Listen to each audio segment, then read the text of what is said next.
Complicity by Iain Banks. Chapter 1. Independent Deterrent. You hear the car after an hour and a half. During that time you've been here in the darkness, sitting on the small telephone seat near the front door, waiting. You only moved once, after half an hour, when you went back through to the kitchen to check on the maid. She was still there, eyes white in the half-darkness. There was a strange, sharp smell in the air, and you thought of cats, though you know he doesn't have cats. Then you realized the maid had pissed herself. You felt a moment of disgust, and then a little guilt. She whimpered behind the black masking tape when you approached.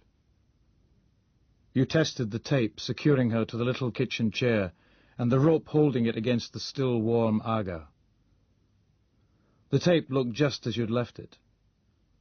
Either she hadn't been struggling, or she had, but it had had no effect. The rope was good and taut. You glanced at the shaded windows, then shone your torch at her hands, taped to the rear legs of the chair. Her fingers looked all right. It was a little difficult to tell because of her dark olive Filipino skin, but you didn't think you'd cut off her circulation. You looked at her feet, tiny in the low-heeled black slippers. They appeared healthy too. A drop of urine fell and joined a pool on the tiled floor beneath the chair. She was quivering with fear when you looked into her face. You knew you looked terrifying in the dark balaclava, but there was nothing you could do about that. You patted her shoulder as reassuringly as you could. Then you went back to the telephone seat by the front door. There were 3 phone calls. You listened to the answer machine intercept them. "You know what to do," his scratchily recorded voice said to each caller. His voice is quick, clipped, and vaguely upper class. "Do it after the beep." "Tobias, old chap, how the devil are you? Jeff, wondering how you fix next Saturday? Fancy a foursome out at sunny Sunningdale? Give me a tinkle. Bye." Beep. Yes, Sir Toby, Mark Bain again. I rang earlier, in the last couple of days. Well, I'd still very much like to interview you, as I've said, Sir Toby, but, I know you don't usually give interviews, but I do assure you I've no axe to grind, and I do very much appreciate, as a fellow professional, what you've achieved, and would genuinely like to find out more about your views. Anyway, well, clearly it's up to you, of course, and I do respect that. I'll try your office in the morning. Thank you. Thank you very much. Good evening. Beep. "You abrupt old bastard, Tobes. Give me a ring about that diary story. I'm still not happy. And get that bloody car phone repaired." You smiled at that one. That rough, colonial voice, its commanding tone contrasting with the Harrovian chumminess of the first message and the whining working-class Midland entreaties of the middle one. The proprietor. Now there was a man you'd like to meet. You glanced up into the darkness towards the wall at the foot of the stairs, where there are various framed photographs. There is one of Sir Toby Bissett with Mrs. Thatcher, both smiling. You smiled too. Then you just sat there, breathing carefully, thinking, keeping calm. You took the gun out once, reaching round under your thin canvas jacket to the small of your back and easing it from between shirt and jeans. The Browning felt warm through your thin leather gloves. You snicked the magazine out and back in again a couple of times, and ran your thumb over the safety catch, making sure it was on. You put the gun back again. Then you reached down, pulled up the right leg of your jeans, and slipped the martini out of its lightly oiled sheath. The knife's slim blade refused to glint, until you tipped it just so, and it reflected the little flashing red light on the answer machine. There was a small, greasy smudge on the steel blade. You blew on it and rubbed it with one gloved finger, then inspected it again. Satisfied, you slid the knife back into its leather sheath and rolled the denim back down, and waited until the Jaguar drew up outside, engine idling in the quiet square, bringing you back to the present. You stand up and look through the spy hole in the broad wooden door. You see the dark square outside, distorted by the lens. You can see the steps down to the pavement, the railings on either side of the steps, the parked cars sitting at the curb, and the dark masses of the trees in the centre of the square. The Jag is right outside, beyond the cars at the curb. Street lights reflect orange on the car's door as it swings open. A man and a woman get out. He's not alone. You watch the woman straighten the skirt of her suit as the man says something to the driver and then closes the Jaguar's door. "Shit," you whisper. Your heart is pounding. The man and the woman walk towards the steps. The man is holding a briefcase. It's him, Sir Toby Bissett, the man with the quick, clipped voice on the answer machine. As he and the woman reach the pavement and make for the steps, he takes the woman's right elbow in his hand, shepherding her towards the door you're looking through. "Shit," you whisper again, and glance back down the side of the stairs towards the hall and the kitchen, where the maid is, and where the window through which you entered is still half open. You hear their footsteps on the pavement.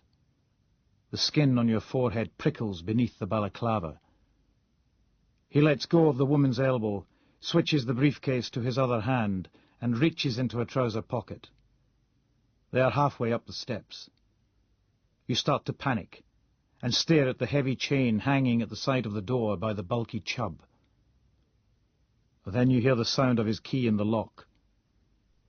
Startlingly close, and hear him say something, and hear the woman's nervous laugh, and you know that it's too late, and you become calm, standing away from the door until your back is against the coats on the coat stand, and you slide your hand into the pocket of the canvas jacket, and it closes round the thick weight of the shot-filled leather cosh.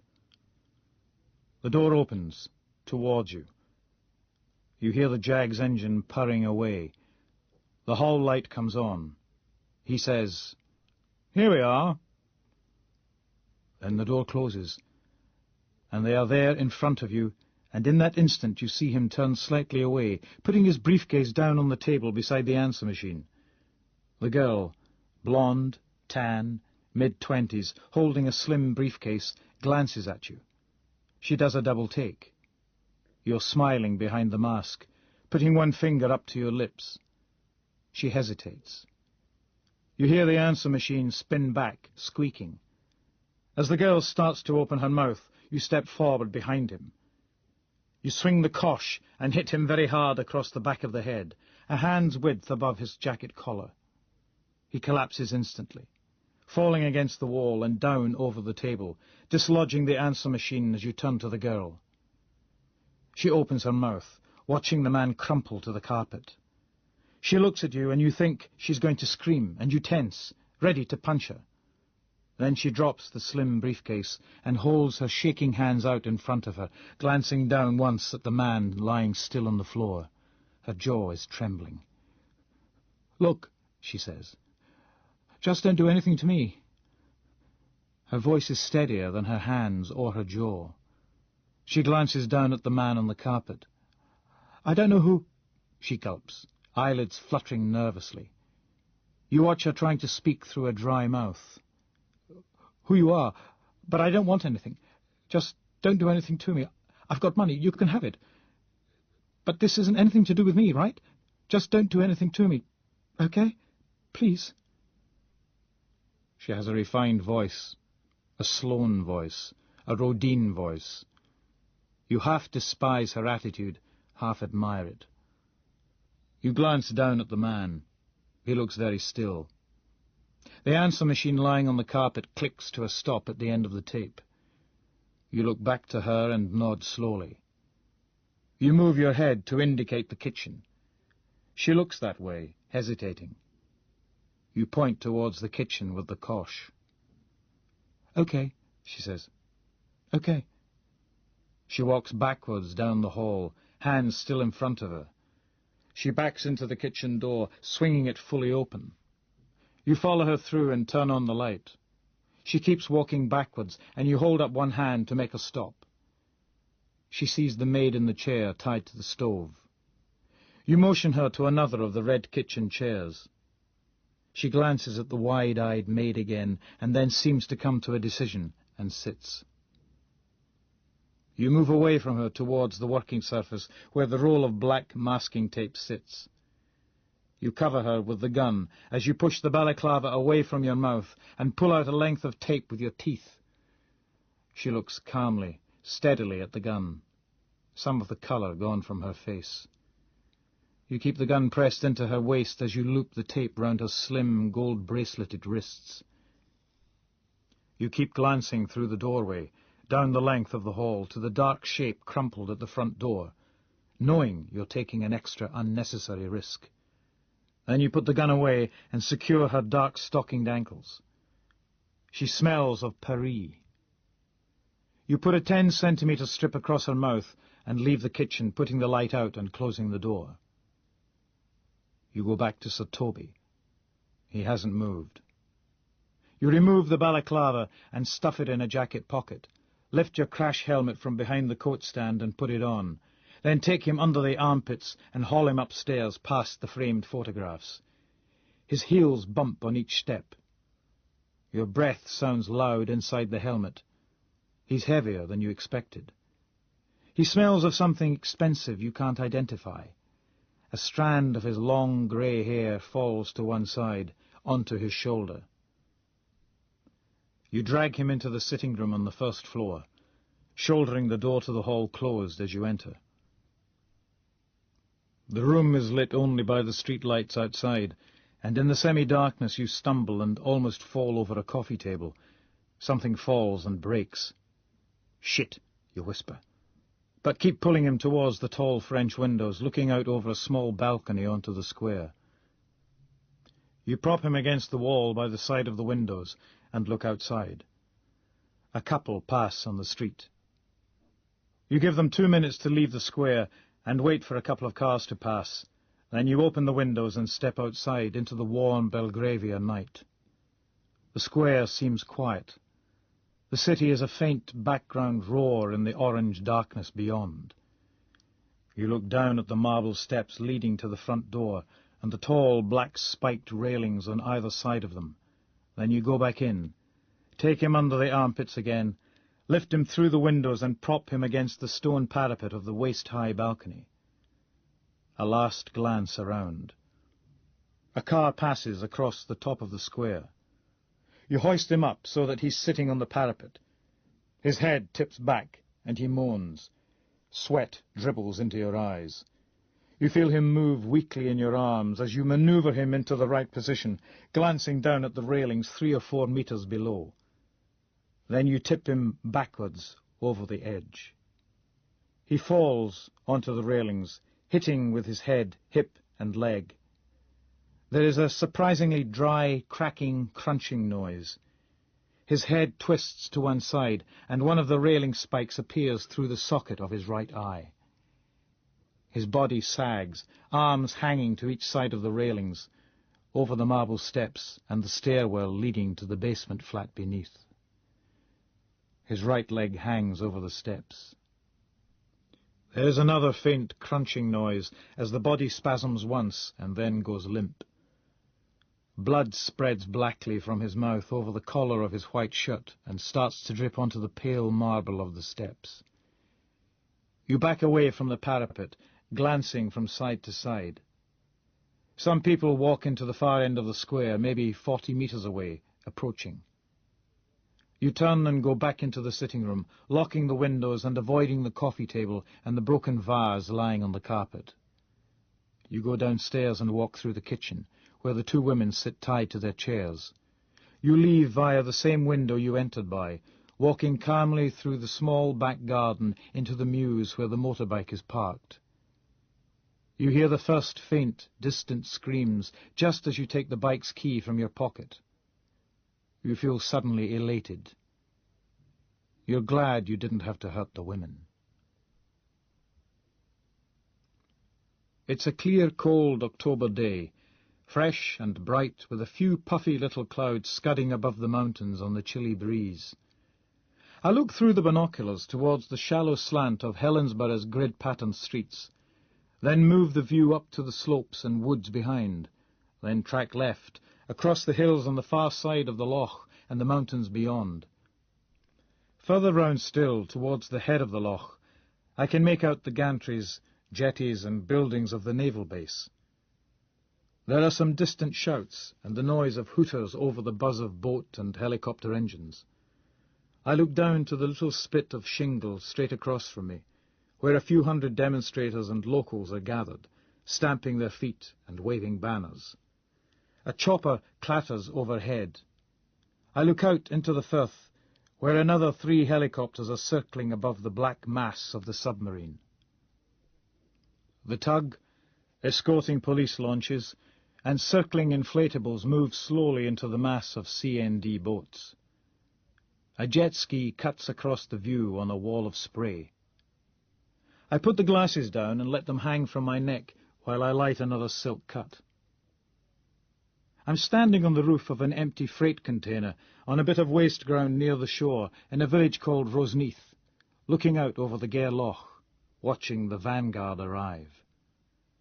I lift the binoculars again and look out at the submarine. It fills the view now, black and almost featureless, though I can just make out the different textures of the hull's sloped and upper surfaces. The protesters' inflatables buzz round the perimeter of the sub-satellite system of escorting boats, trying to find a way through. The MOD inflatables are larger than the CND boats, and they have bigger engines. The servicemen wear black berets and dark overalls, while the CND people wear bright jackets and wave big yellow flags. The huge submarine in the centre moves forward in their midst, ploughing sedately towards the Narrows. The RN tug is leading the submarine in, though not towing it. A grey fisheries patrol boat follows the flotilla. The big helicopters bark overhead. Hey, you! Give us a hand up, you bastard! I look over the edge of the container and see the head and arms of Iain Garnett. He waves. "Following our lead as usual, eh, Iain?" I ask him, hauling him up from the top of the same oil drum I'd used. "Fuck off, Collie," Garnett says amiably, bending to dust off the knees of his trousers. Iain works for our Glaswegian competitor, the Dispatch. He's late 30s, getting heavy round the waist and thin on top. He's wearing what looks like a late 70s skiing jacket over his crumpled grey suit. He nods at the cigarette in my mouth. "Can I take a fag?" I offer him one. His face wrinkles with disdain when he sees the packet, but he takes one anyway. "Geez, Cameron, really? Silk cut? The cigarette for people who like to think they're giving up. I had you down as one of the last of the serious lung abusers. What happened to the Marlboroughs?" "They're for cowboys like you," I tell him, lighting his cigarette. "What happened to your fags?" "Left them in the car," he says. I turn and stand there, looking out across the blue, glittering waves at the small armada surrounding the giant submarine. The Vanguard is even bigger than I'd expected. Huge, fat and black, like the biggest, blackest slug in all the world, with a few thin fins stuck here and there as an afterthought. It looks too big to fit through the narrows in front of us. Some fucking beast, eh? Iain says. 500 million quid's worth. 16,000 tons. Aye, aye, Iain says wearily. And long as 2 football pitches. You got anything original, though, but... I shrug. Not telling you. Read the article. Big Wayne. He looks around. Where's your man with the Instamatic and the dodgy model release forms? I nod towards a small speedboat waiting near the entrance to the Narrows. Getting a fish-eye view. What about yours? 2, Iain says. One here somewhere, the other one sharing a chopper with the Beeb. We both look into the sky. I count 4 Navy Sea Kings. Iain and I look at each other. Cutting it a bit fine with the helicopter, aren't they? I ask. He shrugs. Probably arguing about who tips the pilot. We both stare out at the sub again. The protesters' boats are constantly charging in towards the vanguard, only to be headed off each time by the MOD boats, bulging rubber hulls bumping off each other and then bouncing over the chopping waves. Preceded by the tug, the Trident sub's bulbous nose moves smoothly towards the Narrows. Ratings wearing yellow life jackets stand at ease on the deck of the huge ship, some in front of the tall conning tower, some behind. The people on the spit of land across from us are shouting and jeering.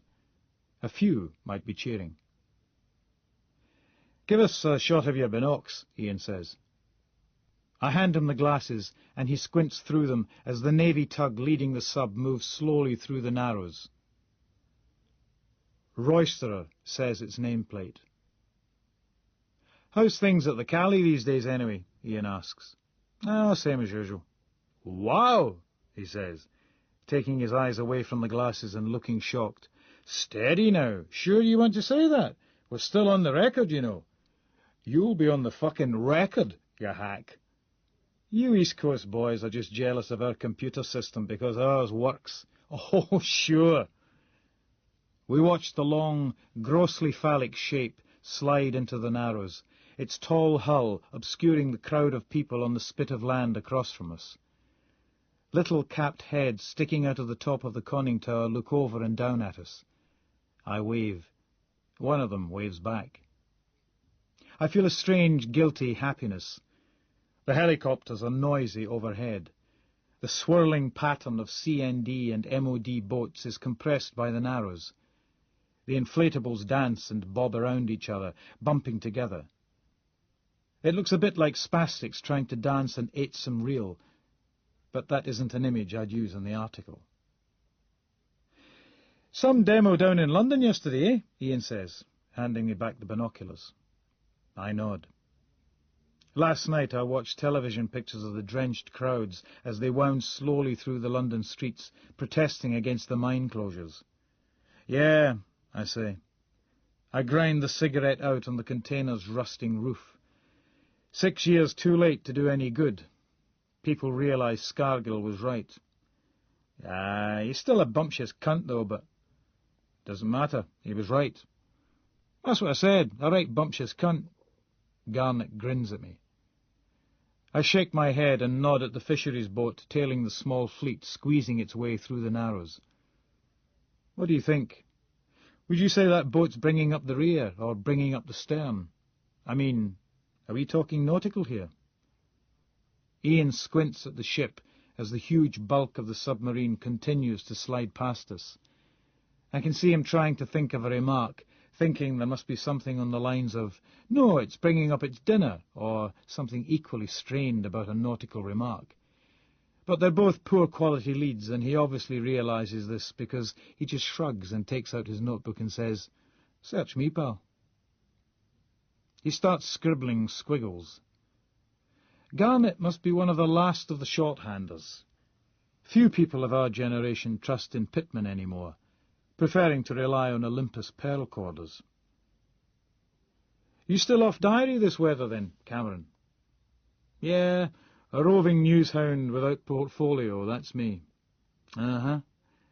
Here you've got a tame blemish on the face of the body public feeding you morsels these days. That right, Cameron? Garnet says quietly, not looking up from his shorthand notation. I look at him. What? A massive harbour breakwater, he says, grinning toothily at me. I stare at him. A facial blemish, he says. A breakwater. A small, insectivorous, subterranean, furry animal. No get it? He shakes his head at the grossness of my ignorance. A mole, he says patiently. Ah, I say, hoping I appear suitably mystified. He looks hurt. So? Is it true? What? That you've got some mole in the security services or something equally hush-hush, feeding you tasty stuff about some big story in the offing.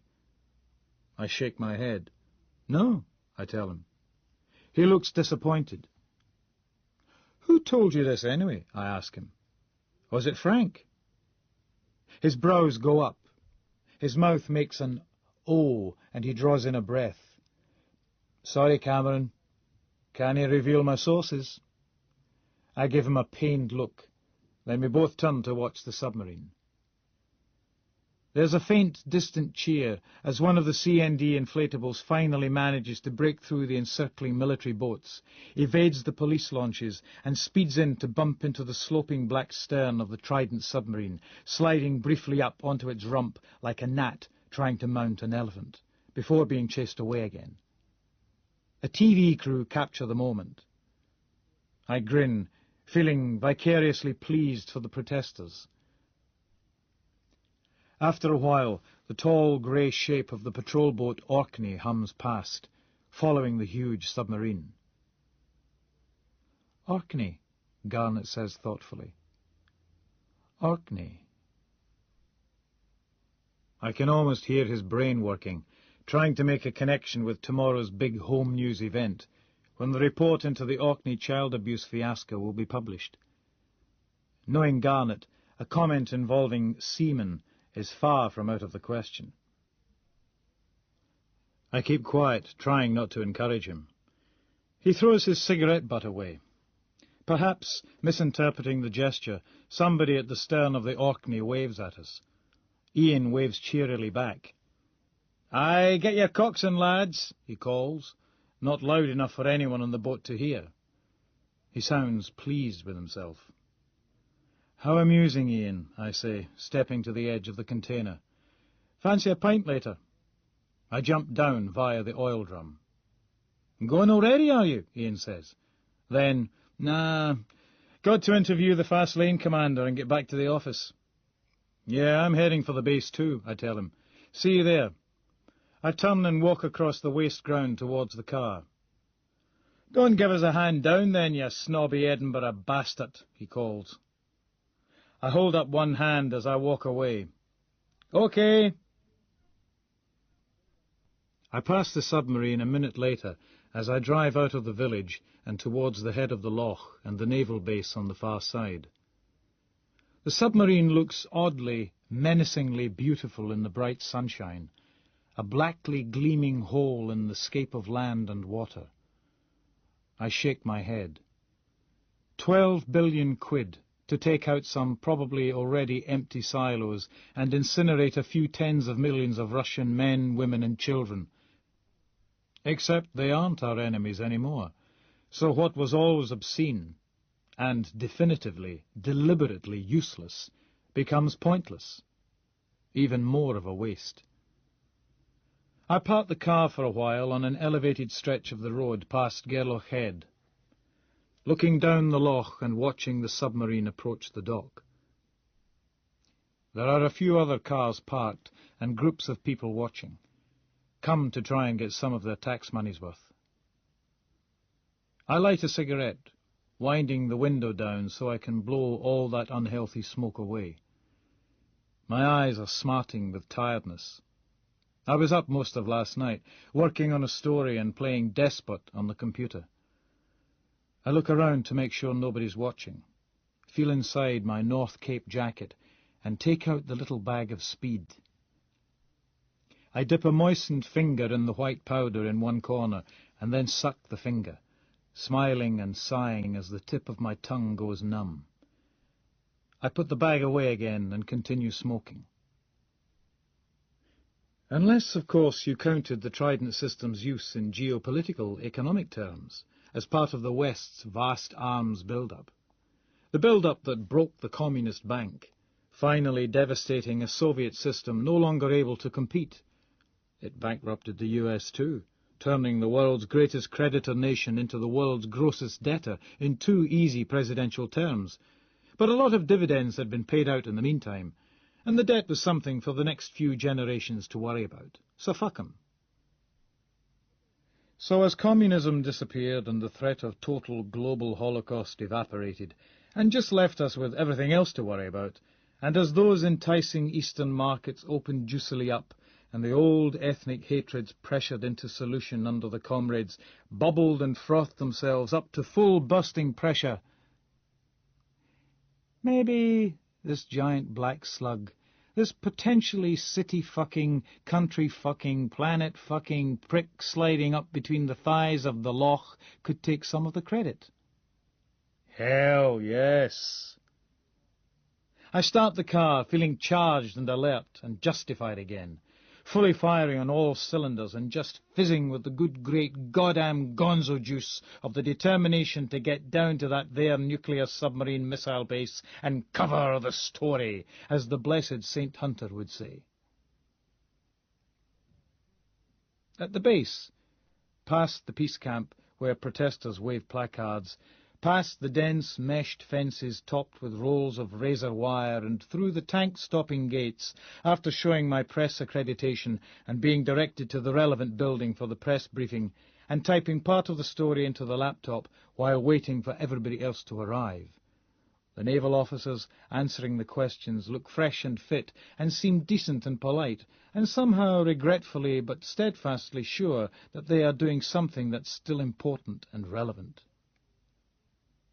Later, the protesters in the peace camp outside, most wearing layers of droopily grubby cardigans and ancient combat jackets and sporting dreadlocks or side shaves, seem just the same. I drive back to Edinburgh listening to Gold Mother with the speed wearing off fast, tailing away like an engine losing revs all the way along the M8. The newsroom of the Caledonian is busy as usual, crowded with desks and shelves, partitions, bookcases, terminals, plants, piles of papers, printouts, photograph and files. I thread my way through the maze, nodding and saying hello to my accomplice hacks.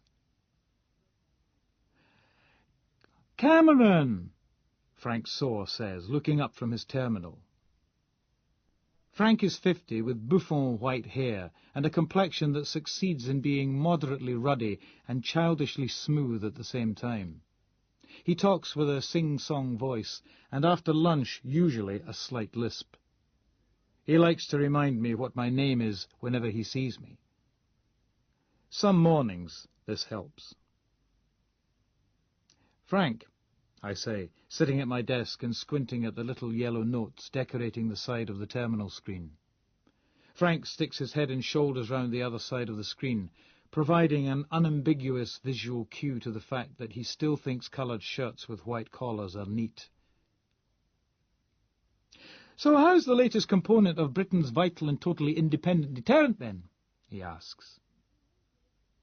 "Seems to work. It floats," I tell him, logging onto the system. Frank's biro taps delicately at the topmost of the little yellow notes. "Your mole rang again," he says. "Another wild goose chase?" I glance at the note. "Mr. Archer will phone me again in an hour." I look at my watch. About now. "Probably," I agree. I check my Olympus pearl recorder has a blank tape in it. The recorder lives beside the phone and gets to listen in on any potentially exciting calls. "You're not moonlighting, are you, Cameron?" Frank says, bushy white brows furrowing at me. "What?" I say, putting my jacket over the back of the chair. You haven't got 2 jobs and this mole is your excuse for getting out of the office, have you? Is it? Frank asks, trying to look innocent. His biro continues to tap against the side of the terminal screen. I take hold of the end of the biro and gently push it away, directing Frank back towards his own seat. Frank, I tell him, with the imagination you've got, you should work for the Sun. He sniffs and sits down. I scroll through the email and the wires for a bit, then frown and stand up, looking over the terminal at Frank, who's sitting with his slim fingers poised over the keyboard, chuckling at something on the screen. What did you tell Iain Garnett about this so-called mole? Did you know, Frank says, sounding mischievous, that Yetz o Mucket becomes Yetis o Muscat under the spell check? He grins up at me, then his expression becomes serious. Pardon? You heard. What about Iain? He asks. Did you see him there today? How is he? What did you tell him about this mole? I peel the note off the screen and wave it at Frank. He looks innocent. Aren't I supposed to say anything? Well, I didn't know, he protests. I was talking to him on the phone the other day. Must just have come up in the conversation. Terribly sorry. I'm about to say something when the phone rings with an outside call. Frank smiles and makes a lobbing, pointing motion with his biro. That might be your Mr. Archer now, he says. I sit down, lift the receiver. The line is terrible. Mr. Colley? The voice is machine-like, synthesized sounding. I don't doubt it's Mr. Archer, but I could believe I'm talking to Stephen Hawking. I switch the pearl recorder on, stick its earpiece in my ear, and put the microphone attachment over the telephone earpiece. Speaking, I say. Mr. Archer? Yes. Listen, I have something new on this thing. Well, I hope so, Mr. Archer, I tell him. I'm getting, I can't speak for long, not on your phone. The mechanical-sounding voice continues. Go to the following location. I grab a pencil and a pad. Mr. Archer, this had better not be another Langham, Branchill Road, phone box, usual time. Mr. Archer, that's Langham, Branchill Road, phone box, usual time, the voice repeats. Mr. Archer, I have another name for you this time, Mr. Colley, says the voice. What? The line goes dead. I look at the phone, then peel off the microphone attachment as Frank's smiling face appears round the side of the screen. He taps his biro absently on my keyboard. Our friend? He inquires. I tear the sheet off the pad and stick it in my shirt pocket. Yep, I say. I log off the system, gather up the pearl recorder, and pull my jacket on again. Frank smiles radiantly when he sees me doing this and clicks something on his watch. Off so soon. Well done, Cameron, he says. I think that's a new record. Tell Eddie I'll phone in the story. On your head, my boy. No doubt. I head for the door. I do a very little medicinal powder in the gents. Then, having so girded my septum, bloodstream and hemispheres in the magic powder, I take the 205 down to Langham, deep in the western borders. I compose the rest of the Vanguard article in my head as I drive. It's a Sunday, so getting out of the city is easy, but the roads in the countryside beyond are full of crap drivers, mainly little old guys wearing bonnets and staring intently through the steering wheel. I can remember when they all drove Marinas and Allegros, but nowadays they seem to be issued with Escort Orions, Rover 413s or Volvo 340s, all apparently fitted with governors limiting their speed to 39.5 miles per hour. I get stuck in a line of traffic and, after a couple of hairy overtakes, which result in various people flashing their headlights at me and which are purely the result of the speed, I decide to slow down, stop shouting at people, accept my lot, and enjoy the scenery. The trees and hills look sharp and vivid in the slanting late afternoon light, slopes and trunks coated yellow-orange or standing in their own shadows. Crowded house provide the soundtrack. The sky fades to deep violet before 5, and the headlights of oncoming cars start to hurt my eyes. Obviously, I was too conservative with that last medicinal blast. I stop in a lay-by just past Hoyk for a booster shot. Langham is a quiet little town near the border. I don't have a map of the place, but finding Bruntshield Road takes only 5 minutes of driving around. I check out the phone box at one end of the street and park the car alongside. There's a hotel 2 minutes walk away. Time for a drink. The lounge bar is dustily ramshackle and has yet to suffer the atmosphere bypass operation brewers call remodelling. It's moderately busy with a mixture of people. A double whisky doesn't take too long to knock back and keeps the system in equilibrium, what with the speed aboard. I've been economizing ever since I got my new PC, so it's a grouse instead of a single malt, but it does the job. My mobile goes while I'm finishing the whisky. It's the paper, reminding me it's nearly deadline time. I turn away from the inquisitive stares of the locals and mutter into the cell phone, saying I'll be phoning in real soon now, honest. I buy some cigarettes, have a pee and return to the car. I mate the tosh to the cigarette lighter in the dash and type out the rest of the Vanguard piece by the light of the street lamp above the phone box. I'm yawning, but I resist the pull of the little plastic bag. I finish the story, then take out the modem and call the story into the paper. Back in the car, there's still 10 minutes until Mr. Archer calls. He's usually prompt. I nip back to the hotel for a quick single whisky.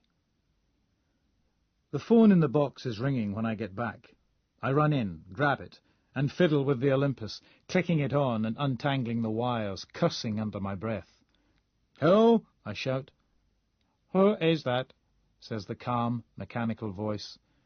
I get the recorder working and take a deep breath. "Cameron Colley, Mr. Archer." "Mr. Colley, I will have to ring you back later, but the first name I have for you is Ares." "What? Who?" "The name I have for you is Ares. A-R-E-S. You will remember the other names I have already given you." "Yes, Wood, Ben. Ares is the name of the project they were working on when they died. I have to go now, but I will call back in an hour or so. I will have some more information then. Goodbye." "Mr. Archer." Dead. Dead is also what the people Mr. Archer has been calling me about are. They were all men. Their names were Wood, Harrison, Bennett, Ramphahal, and Isaacs. Mr. Archer gave me the names the first time he brought me on one of these Tour of Scotland telephonic rendezvous. Mr. Archer does not trust mobiles. Can't say I blame him. The names sounded vaguely familiar at the time and seemed to have a weird implicit seriality about them. Plus, as soon as he mentioned them, I suddenly thought of the Lake District, without knowing why. Mr. Archer gave me the names and rang off before I could ask him anything else about them. I still have this tetchy pride about remembering things myself, but in the office the following morning I logged into Profile and let it do the hard work. Profile is just a staggeringly gigantic database that probably knows your maternal great-grandfather's inside leg measurement and knows how many sugars his wife took in her tea. Almost anything mentioned in a broadsheet over the last 10 years will be there, as will stuff from US, European and Far Eastern newspapers, plus whole oceans of information from a zillion other sources. The names posed it no problems. The 5 dead geezers all expired between 6 and 4 years ago, and they were all connected with either the nuclear industry or the security services. Each death looked like suicide, but all of them could have been murders. There was speculation in the press at the time that something murky was going on, but nobody seemed to get anywhere. So far, all Mr. Archer's added to what I could find in the paper's library is some detail about exactly how the men died, and, tonight, that project name, Eris. I sit in the car for a while, tinkering with the whiskey article I've been working on for a while, and wondering who or what Eris is. A few people use the phone box. I play some rather pathetic low-level games on the Tosh, wishing I had a decent colour machine with the speed and the RAM and the hard disk to run Despot. I roll a joint and smoke that, listening to the radio and then to my K.D. Lang tape.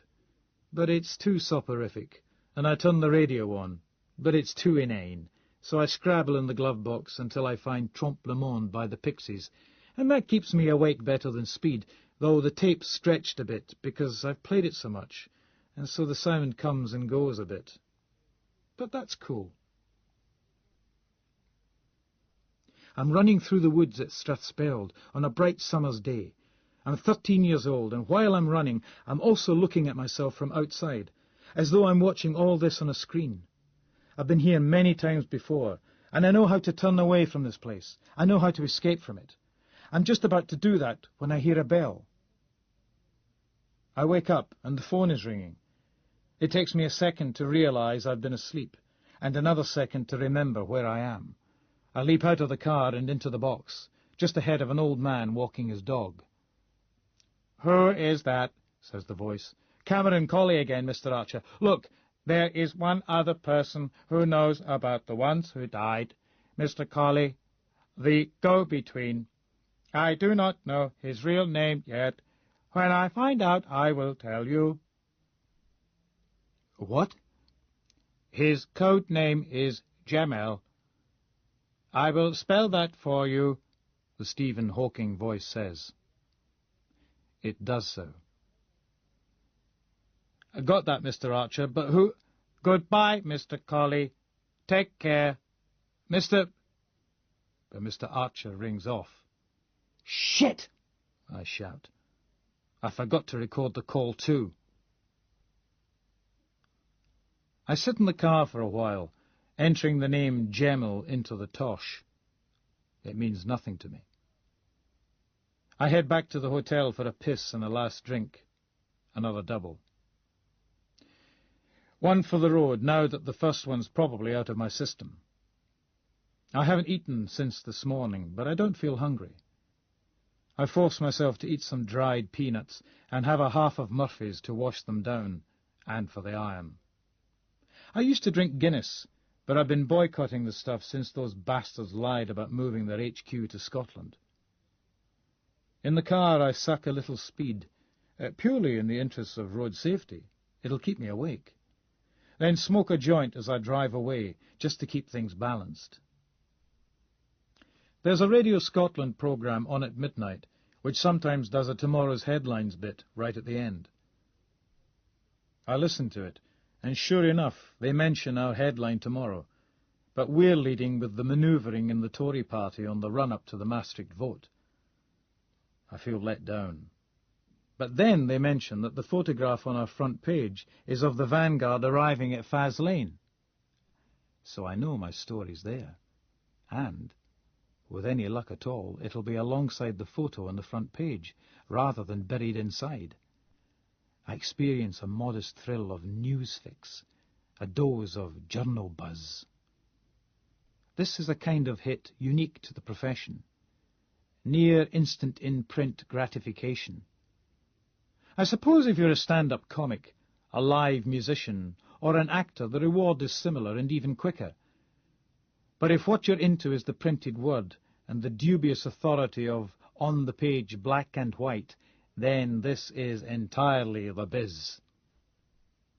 The best fix of all comes from a front-page splash, but a page lead on an odd-numbered page provides a pretty sublime high, and only getting a basement piece on an even page produces any sensation of letdown.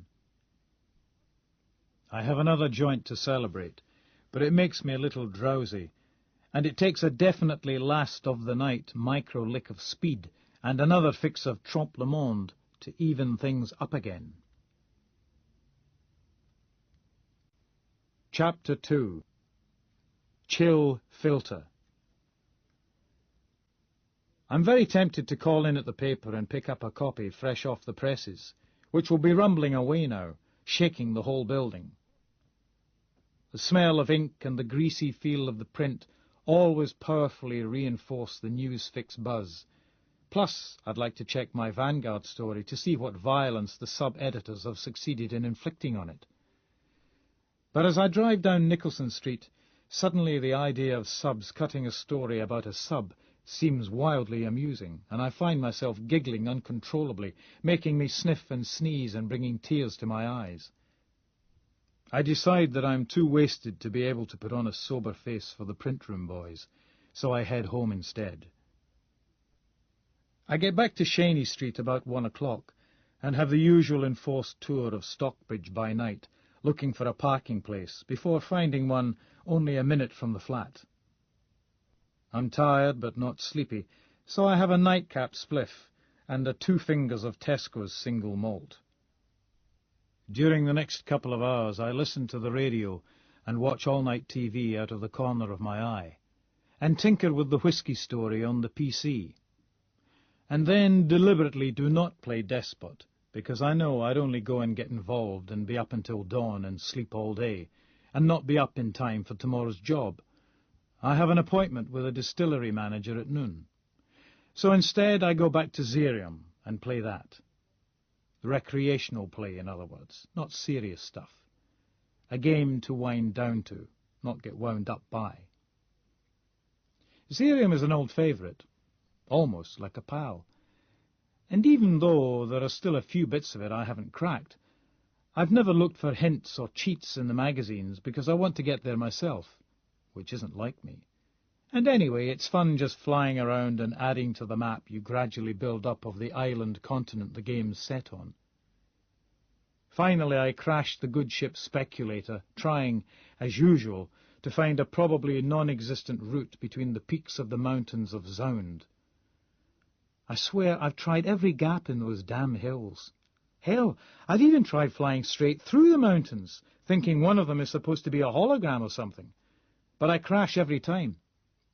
There just doesn't seem to be any way of getting through or of gaining enough height to fly over the damn things. There is supposed to be a way into the rectangular territory the mountains enclose somehow, but I'm fucked if I can work out what it is. Not tonight, anyway. I pass on another attempt and load the slower of my 2 asteroids programs and obliterate a few zillion rocks in glorious wireframe monochrome until my fingers ache and my eyes are smarting again, and it's time for some decaf and bed. I get up bright and fresh, and, after a good 5-minute cough and a shower, the only wake-me-up I have is some freshly ground Arabica. I munch some muesli and suck on a quartered orange while I look through the whisky story, which is due in today, so this is really my final chance to work on it, apart from any last-minute thoughts after seeing the distillery at lunchtime. I sneak a look at my current status in Despot, too, but resist firing the program up. I stare accusingly at the Tosh's NICADs, which I forgot to charge up last night, then transfer the Tinkered with Whisky article to disk and search out some clean clothes from the pile on one side of the bed where I dumped them after last week's laundry run. Leaving the clothes on the bed can sometimes make you think there's somebody in there with you when there isn't, which can be comforting but is distinctly sad. You haven't had a fuck for well over a week, this pile of clean clothes on the duvet is telling me. Still, I'm seeing why in a couple of days, so even if nothing else turns up, there's always that to look forward to. There's some mail, junk and bills mostly. Ignore for now. Take the bleeper, mobile, Tosh, NICADs, and slot-in radio down to the 205. The car's not been broken into or scratched. Helps not to wash the pug. Set the NICADs charging from the cigarette lighter. take off into a cool blue whiter, sunshine and clouds. Stop along the road for papers, scan headlines, make sure that no late-breaking story displaced the Vanguard piece and that it's intact. 95%, a satisfyingly high score. Check out Doonesbury and the Groniad, then away. Over the road bridge and fast through Fife. Once up to cruising speed, needle in that 85 to 90 region the jam sandwich boys ignore, unless they're particularly bored or in a really bad mood. Steer with knees while rolling spliff, feeling good in a childish way and laughing at myself and thinking, don't try doing this at home, kids. Leave number aside to smoke later. Turn left at Perth. The drive to the distillery takes me along part of the route to Strathspeld. I haven't been to see the Goulds for so long, and I half wish I'd started out earlier so I could drop in. But I know it isn't really them I want to see. It's the place. Strathspeld itself, our long-lost paradise with all the aching, poison-sweet memories it holds. Though, of course, maybe it's Andy I really remember and miss. Maybe I just want to see my old soulmate, my surrogate brother, my other me. Maybe I'd go straight there if he was at home, but he isn't. He's way far north and being reclusive, and I must visit him too some day. I passed through Gilmerton, a wee village just outside Crieff, where I'd turn off for Strathspeld if I was heading that way. Used to be there was a collection of 3 identical little blue Fiat 126s sitting facing the road here outside one of the houses. They were there for years and years, and I always meant to stop off here and find the owner and ask him, why have you had these 3 little blue Fiat 126s sitting outside your house for the last decade? Because I wanted to know. And besides, it might have made a decent story, and over the years there must have been millions of people who've passed this way and wondered the same thing. But I never did get around to it. Always in a hurry, rushing past, anxious to get to the tainted paradise that Strathspeld's always been to me. Anyway, the 3 little blue Fiat 126s disappeared recently, so there's no point. Guy seems to be collecting transit vans these days. I felt hurt, almost grieved when I first saw that house without the 3 little cars outside. It was like a death in the family, like some distant but friendly uncle had copped it. I play some old stuff from Uncle Warren for the same nostalgic reasons I came this way. Deep in the glens at Lick's Toll, there's another automotive roadside attraction standing outside the garage there. A bright yellow Land Rover, about 10 foot tall, facing the road, not on wheels, but on 4 black triangular tracks, like the bastard cross of a Landy and a Caterpillar earth-mover. Been there a few years now. Leave it another few, and I might go in and ask them, why have you... Sweep past in a hurry. The distillery is just outside Dorlunen, hidden in the trees off the Oban Road, across the rail line and up a narrow lane through the forest. The manager is a Mr. Bain. I go to his office and we do the usual distillery tour, through the damp, half-enticing smells and the kiln heat and past the gleaming stills, past the gushing glass cupboard of the spirit safe, until we end up in the chill darkness of one of the warehouses, standing looking out over the serried rows of broad-backed barrels, gloomily lit from above by a very few small, grimy armoured skylights. The roof is low, supported by thick, gnarled wooden struts, resting on widely spaced iron columns. The floor is compacted earth, hard as concrete after a couple of centuries of use. Mr. Bain looks worried when I tell him about the article. He's a bulky, droopy-faced Highlander in a dark suit with a Technicolor tie that makes me glad I'm facing him here in the soft darkness of the warehouse, not outside in the sunlight.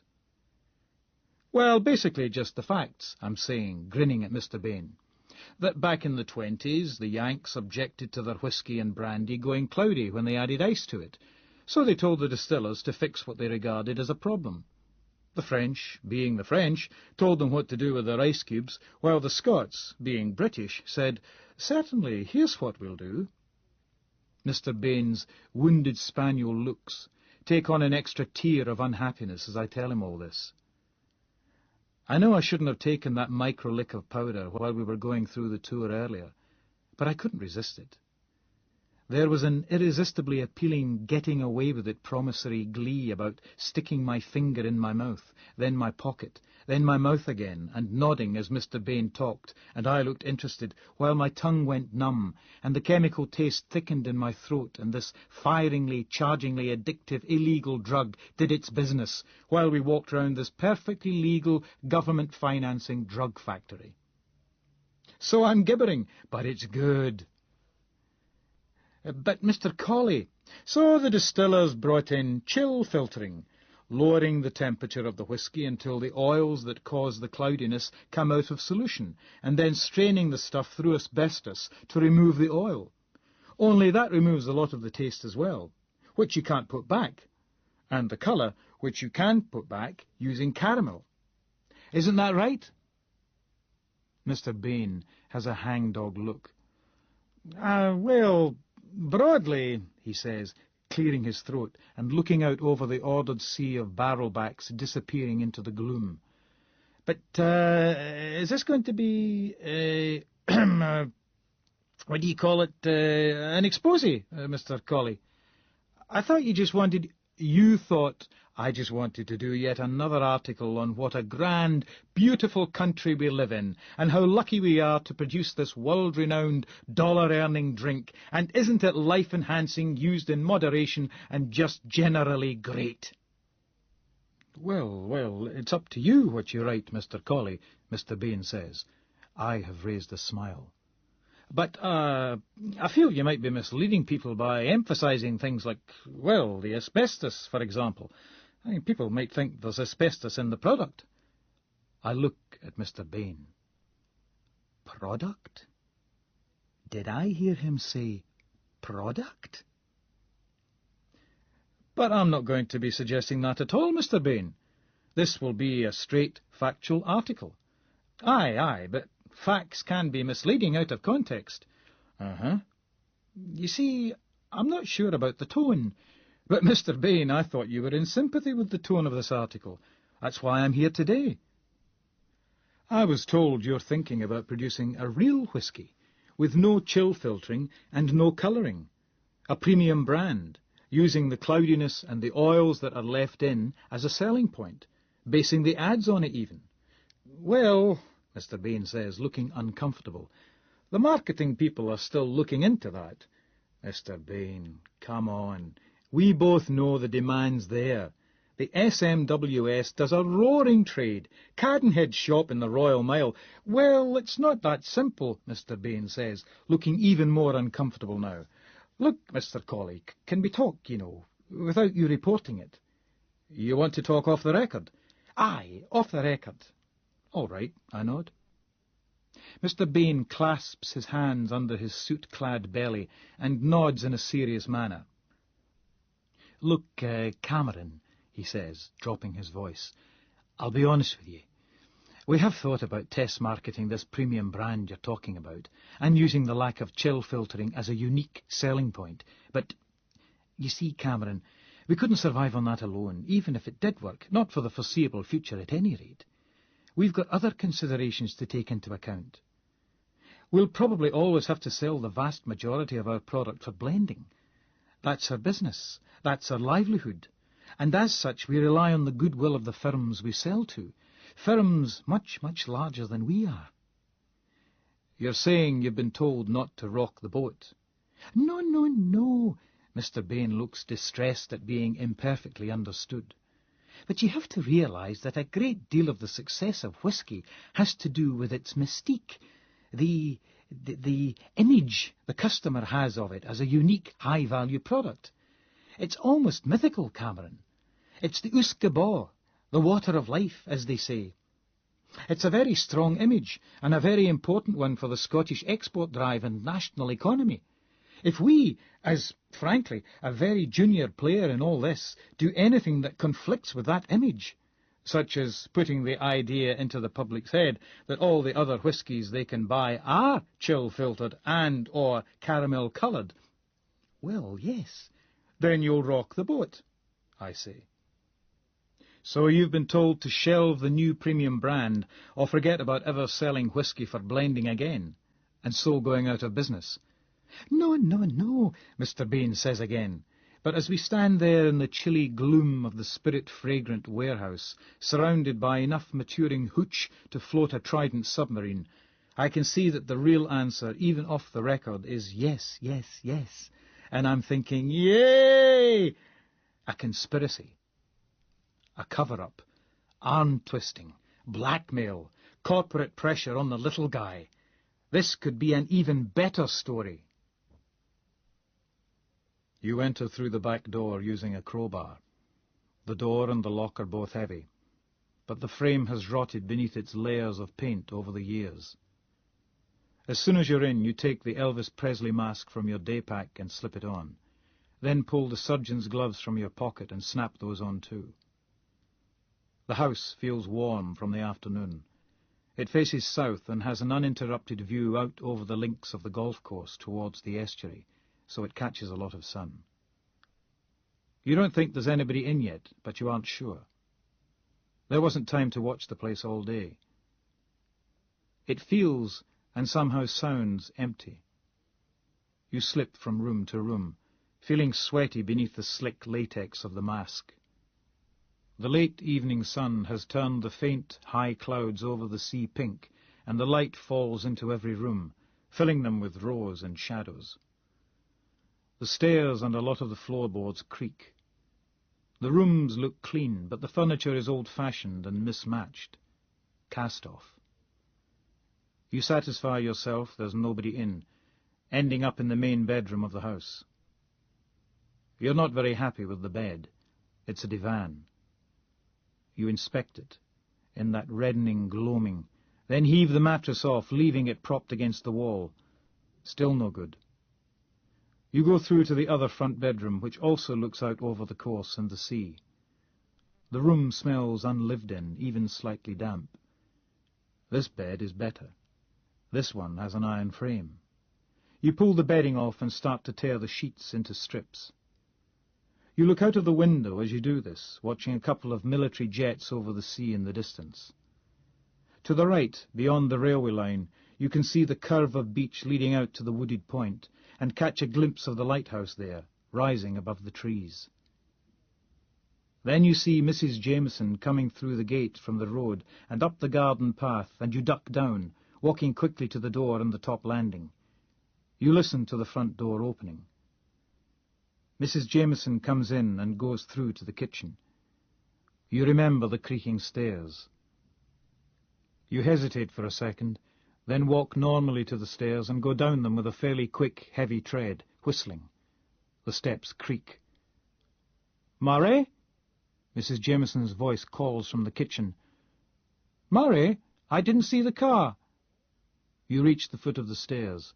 Mrs. Jameson's white-haired head appears beyond the banister rails to your right, her face turning to you. You swing round, seeing her start to react, mouth dropping. You already know what you're going to do, how you're going to play this. So you punch her, knocking her down. She collapses to the floor, making little flustered, bird-like noises. You hope you didn't hit her too hard.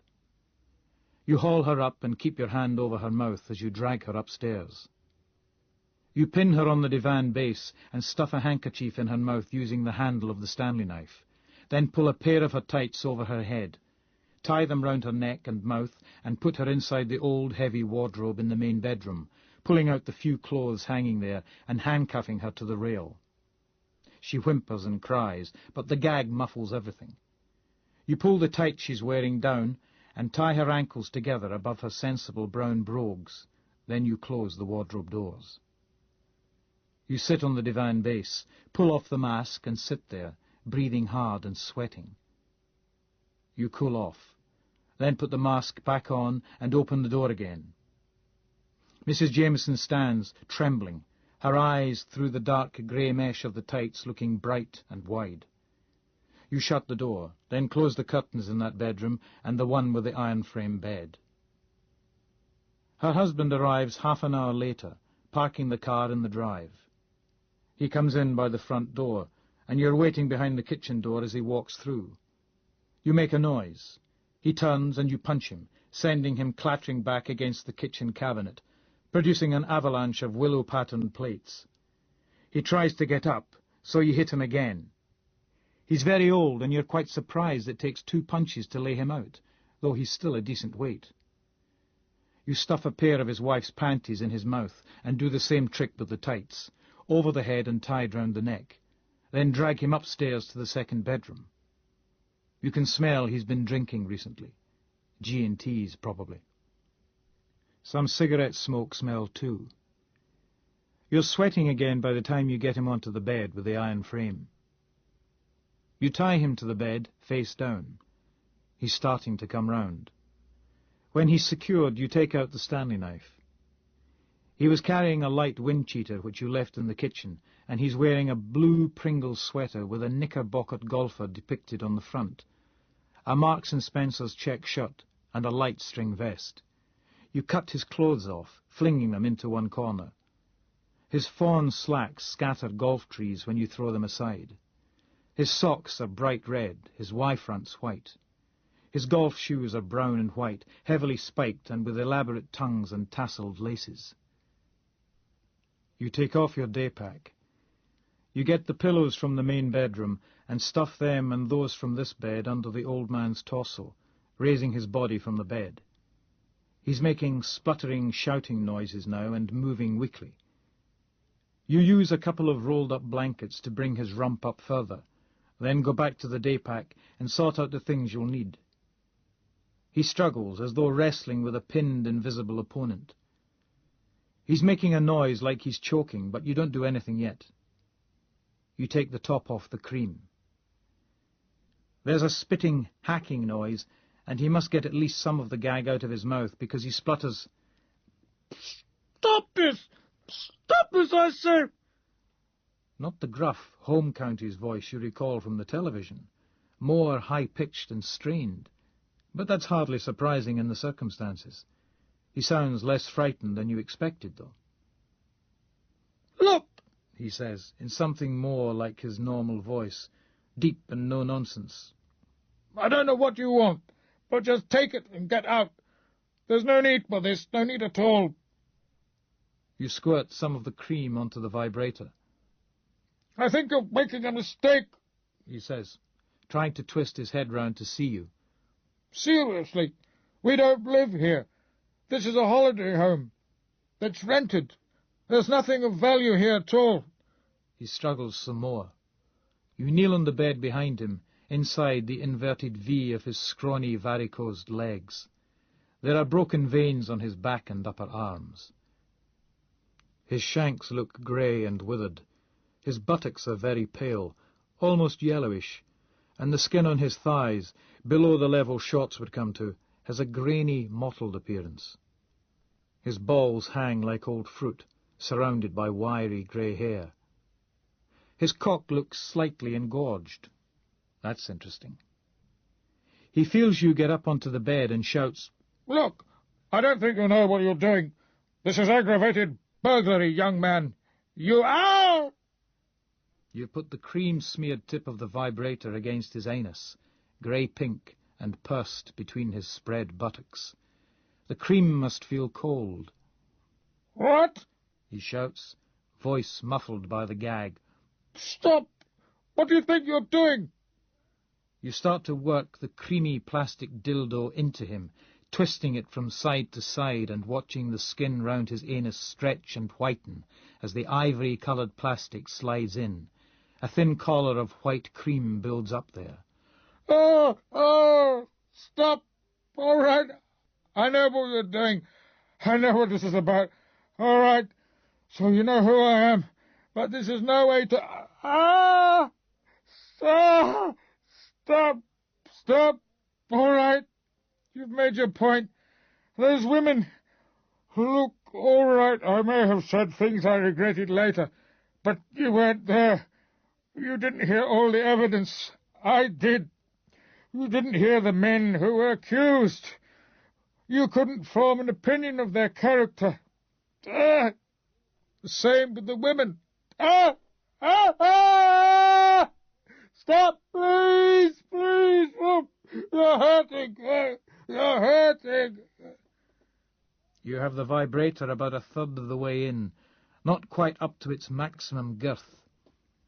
You press harder, pleased at how much the grip surgeon's gloves give you, but half wishing you could say something, though you know you can't, which is a pity. Oh, Jesus Christ! For God's sake, man! Are you trying to kill me? Oh, look, I have money. I can...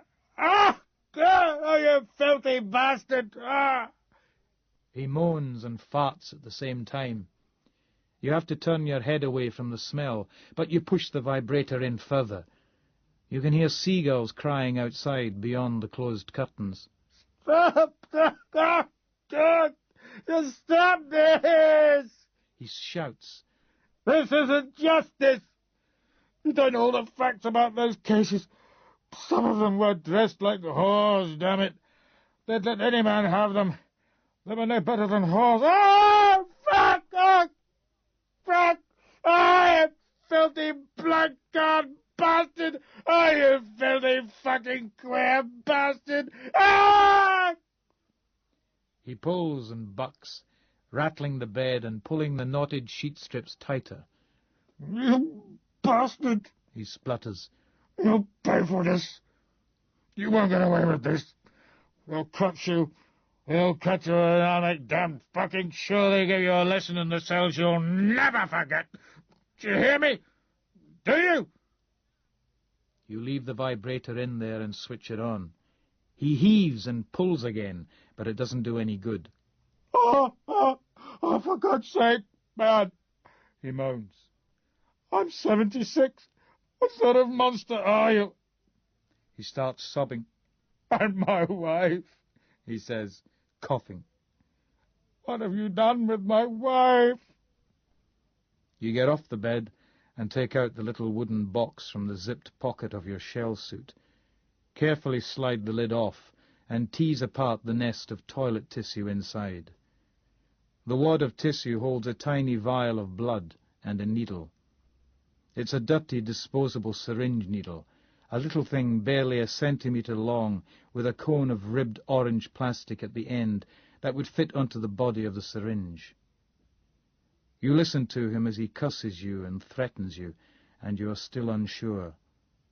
You couldn't decide when you were planning this whether to infect him with HIV-positive blood or not. You couldn't make up your mind whether he really deserved it, and so you've left it until now to make your decision. Sweat runs into your eyes as you stand there. Do you get a thrill from this? Do you? Is that it? He spits. Closet queer, are you? He coughs, then twists his head trying to look back at you. Are you still there, are you? What are you doing now? You having a wank, eh? Are you? You smile behind the mask and fold the toilet tissue back over the vial and the needle, leaving them in the box. You slide the lid shut again and put it back in your jacket pocket. You take a couple of steps back towards the door, where he can see you. You filthy bastard! He spits. You filthy fucking bastard! I served the best I could for 30 years. You've no right to do this. This doesn't prove anything. Do you understand? It doesn't prove anything. I'd do it all just the same if I had my time again. All of it. I wouldn't change one sentence, you fucking little cunt! You rather admire the old fellow's attitude. You slip through to the other room to make sure his wife is all right. She's still trembling. You leave her hanging there in the mothball-scented darkness of the old wardrobe. You go downstairs, pack the Elvis mask back into the day-pack with the rest of the stuff, and leave by the back door you arrive through. It's still light, and the evening is only just starting to turn chilly as you walk down the back path beneath a deep blue sky ridged with high, dark clouds. A cool wind comes in off the sea, and you pull your jacket collar tight. Your hands still smell of rubber from the gloves. I turn in the whiskey story with a teaser paragraph at the end promising further revelations concerning arm-twisting moves being made by the big corporate booze barons to silence the brave little whiskey wizards. Meanwhile, I try to work out what's going on in the long-running mole story, the Ares story. Ares, the god of massacre, according to the mythology dictionary in the paper's library. I throw Gemmel at the databases, but they draw blank. Even Profile throws up its silicon hands in defeat. "Cameron, it's yourself," Frank informs me indubitably. "So you thought you'd put in an appearance? Well, well. Hey, guess what the spell check thinks Colonsay should be?" "No idea, Frank." "Colonic." "Hilarious. And Carnoustie?" "Huh?" "Carousing." He laughs. "Carousing!" Even funnier. "Oh, by the way, Eddie wants to see you." "Oh." Eddie the Ed is a wee, wizened, sandy-haired man of 55 or so, who wears half-moon glasses on his pointy nose and always looks like he's just briefly tasted something extremely sour, but is finding it actually quite amusing because he knows you're about to taste it too, soon, and for longer. Technically, Eddie is only acting editor, while our real great helmsman, Sir Andrew, is away for an indefinite period, recovering from a heart attack, presumably brought on by that common editorial affliction of having too much heart. Our resident cynic in the sports section pointed out that Sir Andrew's heart attack occurred only a short, decent interval after the murder of Sir Toby Bissett back in August, and hazarded that it was a kind of preemptive strike to take him off the target list of what a few editors at the time half suspected was some editor offing loony, whose next target was them personally. Well, blame a host of guilty consciences, and the confusion caused when the IRA apparently claimed responsibility for Tobe's murder, and then retracted it. No other editors were spiked, though at least that showed our assassin had a sense of humour. And anyway, Eddie seems not to worry about such threats to his temporarily elevated position. The editor's office of the Caledonian probably has one of the best views in all newspaperdom, looking out over Princess Street Gardens to the new town, the River Forth, and the fields and hills of Fife beyond, with a side-window view of the castle's best profile thrown in, just in case the occupant ever gets bored with the frontal aspect. I have kind of a bad association with this room after an unsuccessful foreign trip last year, which resulted in a visit here to see Sir Andrew. I left with my ears singed. If displaying editorial outrage was an Olympic sport, Sir Andrew would undoubtedly be on the British team, and saddled with the crushing burden of being a medal hope. I'd have resigned there and then, except I got the impression that was just what he wanted me to do. "Cameron, come in. Sit down," Eddie says. Sir Andrew is into furniture politics. Eddie is sitting on, housed within, a throne of a chair, all black carved wood and buttoned red leather, and looking like it supported more than one royal rear. I'm perched on the class equivalent of an honest artisan, one fabric-covered step up from stackable plastic prole. Eddie did have the decency to look uncomfortable in this piece of power seating when he first took over the job last month, but I get the impression he's grown to like it. Eddie leafs through a printout on his desk. The desk isn't quite as impressive as the chair. Only single bed size rather than the king size I suspect Sir Andrew and maybe Eddie would prefer, but it still looks fairly impressive. There's a terminal on its surface, but Eddie only uses that to spy on people, watching the system as we type notes, input a story, fax outside, or email insults to each other. Eddie sits back in his chair, taking off the half-moon glasses and tapping them against the knuckles of one hand. "I'm not sure about this whisky story, Cameron," he says in the perpetually pained tones of Kelvinside, Morningside, refined. "Oh? What's wrong with it?" "The tone, Cameron, the tone," Eddie says, frowning. "It's a tad too combative. You know what I mean? Too critical." "Well, I'm just sticking to—" "Aye, the facts," Eddie says, smiling tolerantly and sharing what he thinks is a private joke, "including the fact that you obviously don't like some of the larger distilling concerns by the sound of it." He slips his glasses back on and peers at the printout. "Well, I wouldn't say that's how it comes across," I say, hating myself for feeling defensive. "You're bringing the fact that you know me to this, Eddie. I don't think somebody coming cold to—" "I mean," Eddie says, slicing through my waffle like a steak knife, "all this about the Distillers' Company and the Guinness takeover, is that strictly necessary? It's old news, Cameron." "But it's still relevant," I insist. "It's in there to show the way big business works. They'll promise anything to get what they want and then renege on it without a second thought. They're professional liars. It's only the bottom line that matters, only the shareholders' profits, nothing else. Not tradition or the life of communities or the people who've worked all their lives in—" Eddie sits back laughing. "There you go," he says. "You're writing an article about whiskey, the adulteration of whiskey. And you've got stuff in here basically saying what a lying wee shite Ernest Saunders is. Lying big shite. He's—" "Cameron," Eddie says, annoyed, taking off the half-moons again and tapping the printout with them. "The point is that even if this wasn't very possibly libelous, but nobody recovers from senile dementia." "It doesn't matter, Cameron. It has no place in an article about whiskey. Adulteration," I add, sullenly. "There you go again," Eddie says, standing and heading to the middle of the 3 big windows behind him. He half sits on the window ledge, hands on the wood. "My God, laddie, you're a terrible one for getting bees on your bonnet, so you are." God, I hate it when Eddie calls me laddie. "Are you going to print it or not?" I ask him. "Certainly not, as it stands. This is supposed to grace the front of the Saturday supplement, Cameron. It's for hungover people in their dressing gowns to scatter their croissant crumbs across. The way it reads at the moment, you'd be lucky to get it into the back of Private Eye." I glare. "Cameron, Cameron," Eddie says, looking pained at my expression and rubbing his chin with one hand. He looks tired. "You're a good journalist.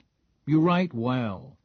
You meet deadlines, and I know you've had offers to go down south with an even wider brief and extra money, and both Andrew and I give you more leeway than some people here think you deserve. But if you ask to do a Saturday special on whiskey, we do rather expect it to have something to do with the crater itself, rather than read like a manifesto for class war. It's as bad as that television piece you did last year. At least he hasn't mentioned the results of my little foreign trip." He leans over and peers at the printout. "I mean, look at this. Forcing Ernest Saunders to drink so much whiskey his brain deteriorates to the bovinely spongy state he claimed it was in at the end of the Guinness trial. That's—" "It was a joke," I protest. "It reads like incitement. What are you trying to—" "You'd let Muriel Gray away with it?" "Not the way you've put it, I wouldn't." "Well, get it legal then. The lawyers—" "I'm not going to get it legal, Cameron, because I'm not going to run it." Eddie shakes his head. "Cameron," he sighs, quitting the window to resume his throne again, "you simply have to cultivate a sense of proportion." "What happens now?" I say, ignoring this and nodding at the printout. Eddie sighs. "Rewrite, Cameron. Try to dilute the vitriol instead of harping on about this asbestos filtering." I sit and stare at the printout. "This means we'll lose the slot, doesn't it?" "Yes," Eddie says. "I'm moving the National Trust series forward a week. The whiskey piece will just have to wait." I purse my lips, then shrug. OK, give me till... I look at my watch. 6. I can have it redone by then if I work right through. We can still make the... No, Cameron, Eddie says exasperatedly. I don't want a quick rehash with a few of the expletives deleted.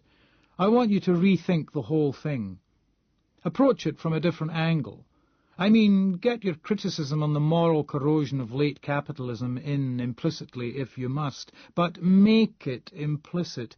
Keep it subtle. I know you. We both know you can do it. And that you're more effective when you're wielding the stiletto rather than the chainsaw. Take advantage of that, for goodness sake.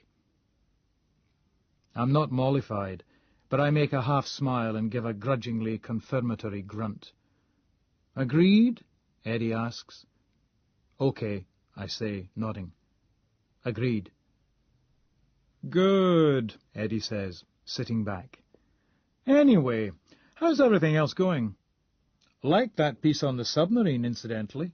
Nicely balanced. Just hovering on the brink of editorializing, but never quite going over. Good stuff, good stuff. By the by, I hear rumours you might have something interesting coming up involving a government mole. That true? I fix Eddie with my best steely look. It seems to bounce off. What's Frank been saying? I ask.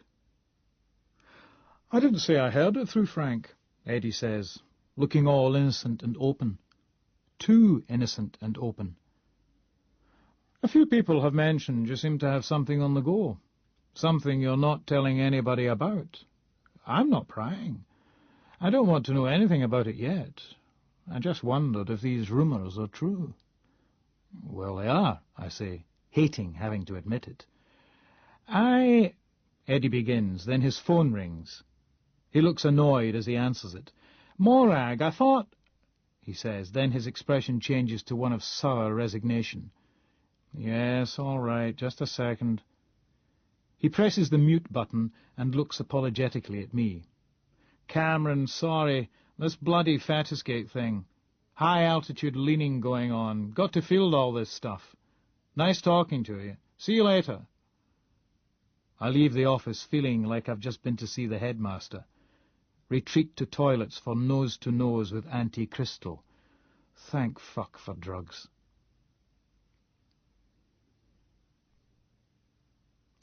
Andy and Claire and I walked through the Strathspeld estate, from the house across the lawn and the terrace, and through the shrub garden and the forest, down into the glen and out again, up to the wooded hill beyond, and the densely overgrown dip where the old airshaft chimney was. The chimney was one of 2 on the hill. The old railway line ran directly underneath.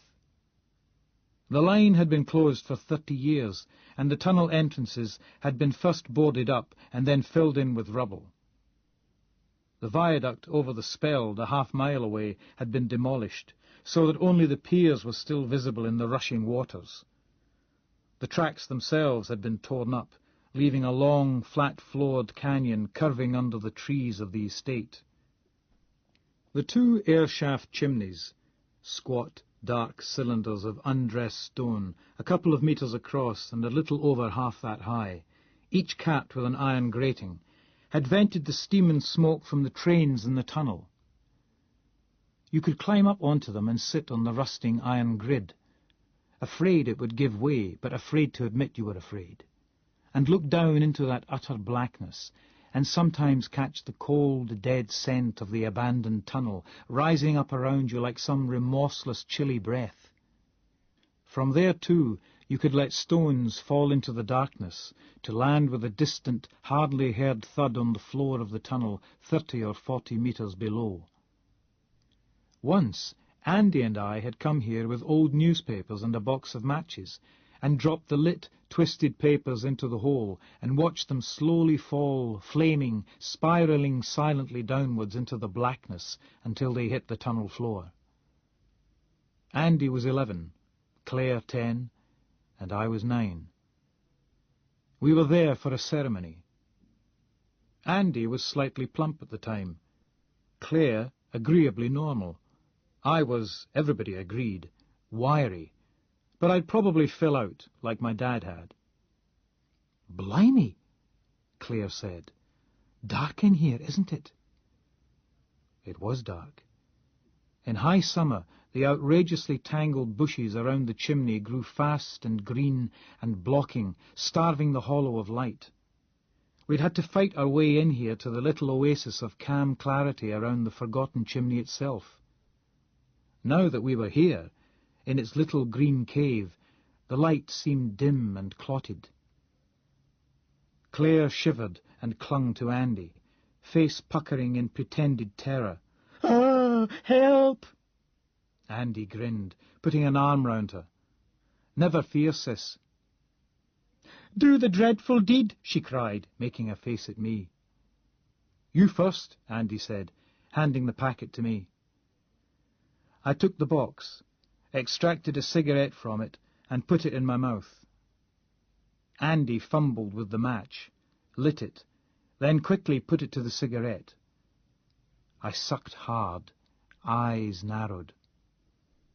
I inhaled a smell of sulphur, coughed immediately, turned appropriately green, and nearly threw up. Andy and his sister laughed themselves hoarse while I kept on coughing. They each tried smoking too, and pronounced it utterly foul, quite disgusting. What did people see in it? Adults were mad. Andy said, but it looked good. Had we ever seen Casablanca with Humphrey Bogart? There was a film. And who could imagine Rick without a cigarette in his hand, if not hanging from his mouth? Well, Claire and I could, as we mugged to each other. Hell, I'd seen that film a couple of Christmases ago, hadn't I? It was a Marx Brothers movie, and there was nobody called Humphrey Bogart in it. I could remember. We tried another cigarette, and by then I'd, maybe instinctively, sussed how to handle it. I was getting a hit from the stuff. I really toked on that second fag. Andy and Claire just sipped at it, took it into their mouths, but not their lungs, not their beings, didn't accept it into their own personal ecospheres, just giggled childishly, peripheral. Not me. I sucked that smoke in and made it part of me, joined mystically with the universe right at that point, said yes to drugs forever just by the unique hit I got from that one packet of fags Andy had liberated from his dad. It was a revelation, an epiphany, a sudden realization that it was possible for matter, something there in front of you, in your hand, in your lungs, in your pocket, to take your brain apart and reassemble it in ways you hadn't thought of previously. This was better than religion. Or this was what people always meant by religion. The whole point was that this worked. People said, believe in God, or be good, or do well at school, or buy this, or vote for me, or whatever, but nothing actually worked the way substances worked. Nothing fucking well delivered like they did. They were truth. Everything else was falsehood. I became a semi-junkie that day, that afternoon, that hour, that second fag-length moment. In that first virginal rush of toxins to the brain, I believe I started to become my later self. I finally had my internal eyes opened to my true being. Truth and revelation. What is actually going on? What is literally the case? What really works? There you are. The journal catechism, the truth-teller's tale, written in any damn script or script you care to choose to denominate, elect to go for, or designate. What fucking works? I rest my case. We threw the burnt-out fag butts down the chimney into the darkness without further ceremony. We walked back towards the house, and while Andy was ahead of us, he suddenly announced a race. So we yelled, protesting, and darted off after him over the last 100 metres, sprinting across the lawn and the gravel to the porch. Breathless in the main hall, All pronounced the experiment at the old chimney a failure. But in my heart, I knew different. Chapter 3. Despot. Despot is a world-builder game from the Headcrash brothers, the same team that brought us Brits, Raj and Reich. It's their latest, biggest and best. It's Byzantinely complicated, baroquely beautiful, spectacularly immoral and utterly, utterly addictive. It's only been out for 2 months, and I've played it practically every day since the muggy Monday morning in late August, when I first stepped out of the Virgin Game Shop on Castle Street, clutching my shrink-wrapped copy, and scuttled back to the office reading the outside of the pack like some 60s 10-year-old with the latest Airfix model. I'm sat in the flat in Cheney Street, playing the game when I should be working on a story. The trouble is that the game and the machine go together so well. The Headcrash team designed Despot so that it takes advantage of whatever configuration of system it's being played on, with the maximum on a PC being a 386SX running at 25 MHz, with at least 2 megabytes of RAM and 8 megabytes of hard disk space free, plus an S3-based graphics card fitted. The game will run on anything down to an Atari 520 ST and still work, but it won't look remotely as good, run so fast, or have all the interactive features. And obviously it'll look just as good and do everything on a better than maximum machine. But it just so happens that the above spec is exactly what I've got on my machine. This is purely a coincidence, of course. It's not fate, not karma, not anything except a fortuitous accident, but damn it, it's just so neat. No waste, no fat, just exactly the right, most elegantly eco-optimum system, as near to state-of-the-art as I could afford at the time, barely a year ago, and I'm still paying the now quite superseded bastard off, to run the stunningly Machiavellian turbo screamer of a game. An instant classic, easily a year ahead of its time, and just possibly better than sex. I'm playing Despot, but I'm thinking about sex.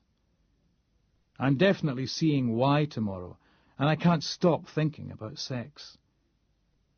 I've got an erection, and I'm sitting here in front of the machine in the darkness, crouched here in the box room of the flat with the light off and the radio on, and the computer screen awash with the seductive, gently scrolling graphics of Despot, and the light from the screen, blue, ochre, red, green, throws the shadow of my cock onto my belly, and the damn thing's getting in the way all the time so that I keep putting it under the desk, where it rubs hard up against the metal strut at the front of the desk, until that gets cold and uncomfortable, and I have to push back in the chair and let the thick, bobbing weight of it rest against the edge of the chipboard, its big purple head and its one little slit-mouth eye staring dumbly, questioningly up at me like some mute, warm little puppy, distracting me. And I keep thinking I ought to have a wank, but I don't want to because I want to save it all for Y. Not because Y particularly desires that, or it affects my performance, but because it just seems important, part of the correct precoital ritual. Maybe I should just put some pants on and control the thing, but I kind of like sitting here in the nude and feeling the gentle breeze of warm air from the fan heater in the corner blowing over my skin. So the big wee man is throbbing, looking forward to a welcome in the hillsides, a homecoming in the glen, even if it's prepared to be palmed off with less. But meanwhile the game is there to be played, and threatens to play with itself if I do the same. Because Despot is interactive. Despot will go on building your world for you even if you leave it alone, because it actually watches you. It learns your playing style, it knows you, it will actually try its little damnness to become you. All world builder games, emulating life or at least some aspect of it, develop and change according to their programmed rules if you leave them running alone, but Despot is the only one that with a bit of coaching will actually attempt to emulate you. I light another silk cut and sip a little whiskey. I'm staying off the speed for now, but when I get to the next era level in the game, and I'm hovering within a few GNP points of it at the moment, I'm going to roll a number. I draw hard on the silk cut, filling my lungs with the fumes. I've smoked a packet since 6 this evening when I started working and then turned to the game. Half a bottle of whisky's gone too, and the inside of my mouth's got that rough, granular feel it gets when I've been drinking the stuff. I gag on the smoke. This happens sometimes when I've been smoking too much. I grind the fag out in the ashtray and cough a bit and then look at the cigarette packet. I've been meaning to give up for a while. I keep thinking, what is the point of using this drug? The only cigarettes I ever get any actual hit from are the ones I have first thing in the morning, when I'm barely half awake anyway, and in no state to enjoy it, and my chest usually hurting from the morning cough. And sometimes the first one after I've had a few drinks. Oh, and the one I have after I've given up for a few days. Or hours. I take the packet up in my hand. My fist almost closes. In fact, it seems to me that I do actually see my hand close, see the packet crumple and contract, almost as though I've actually done it. But then I think, shit, there's only 5 fags out of the box. I ought to smoke those first. It would be a waste not to. I take out another cigarette, light it, and draw deeply. I gag again, coughing and hacking and feeling the whisky and the can of export I had earlier slosh around inside me, almost coming up. My eyes are watering. What a stupid drug. What a completely useless fucking drug. No real hit after the first drag. Highly addictive and lethal in all sorts of ways. And even if the lung cancer or the heart disease doesn't get you, you can look forward to gangrenous legs in your old age, bits of your body just rotting away, still attached and dying in installments for you, rotting and stinking while you're still alive, and then they have to cut them off, and you wake up after the operation wheezing and burning with pain and gasping for a fag. Meanwhile, the tobacco companies sponsor sport and fight off advertising bans and look forward to all the new markets in the East and the Far East, and more women taking up the weed to show that they can be brainless fucks too, and suits with worm shit in their brains go on television and say, well, nobody's actually proved how tobacco causes cancer, you know. And you sit there seething, and then you find Thatcher is taking $500,000 from Philip Morris for a 3-year consultancy, and you swear never to buy any of their products ever again, but at the end of the day you still light another cigarette and suck in the smoke like you enjoyed it and make more profits for those evil fucks. Okay, I've worked myself up enough. I crush the packet. It doesn't crumple very satisfactorily because there are so many fags still inside it, but I persevere and use 2 hands and get it down to about half its earlier volume, and then take it to the toilet and tear it open and empty the broken, folded cigarettes into the pan and pull the handle and watch most of them just float and swirl in the churning water, and get so annoyed at them for not all just flushing away out of my life like I want them to, that I get down on my knees and put my hands into the water and one by one push their broken bodies and the rest of the paper and tobacco debris down into the water and back round the U-bend so that they float up on the other side and I can't see them. Then I wash my hands and dry them, and by that time the cistern's full again, and I flush it, and this time the water's clear at the end, and I can breathe at last. I open the skylight in the toilet and the one in the box room to get a through draught, and stand there shivering until I pull on my dressing gown, feeling mightily pleased with myself. I sit down at the computer to find that my era rating in Despot has slipped back a bit while all this has been going on. But I don't care. I feel righteous. I suck the cold night air in and laugh, snapping the mouse around the desk surface like a wild thing while the little hand sprite on the screen flashes from control surface to display, grabbing icons and throwing them about my empire like thunderbolts, building roads, dredging ports, burning forests, digging mines and using the very ironic icon, opening more temples to myself. A horde of barbarians from the unexplored steppes to the south tries to invade, and I lose an hour fighting the bastards off and have to rebuild the Great Wall before I can get back to the court display and continue my long-term strategy of weakening the power of the regional lords and the church by making the palace so luxuriantly, sumptuously steeped in the ways of the flesh that the barons and the bishops become hopelessly decadent voluptuaries and hence ripe for the picking, while my merchant classes prosper and I encourage cautious technological development. I have another whisky and a bowl of Cocoa Pops with lots of milk. My hand keeps reaching for the place where the cigarette packet would normally be, but I'm coping with the cravings and surviving so far. I really want some speed, but I know if I have any, I'll want a cigarette afterwards, so I leave it alone. I have a brainwave and get my secret police to go down to the bazaar and find some drug dealers. Bingo! The dealers are introduced to the court, and soon most of the people I've been working on are thoroughly hooked. It occurs to me this might actually be a better way of controlling things than just bumping people off, which is what the secret police are usually best at. I call it a day at 4 a.m. and only feel slightly jittery as I head for bed.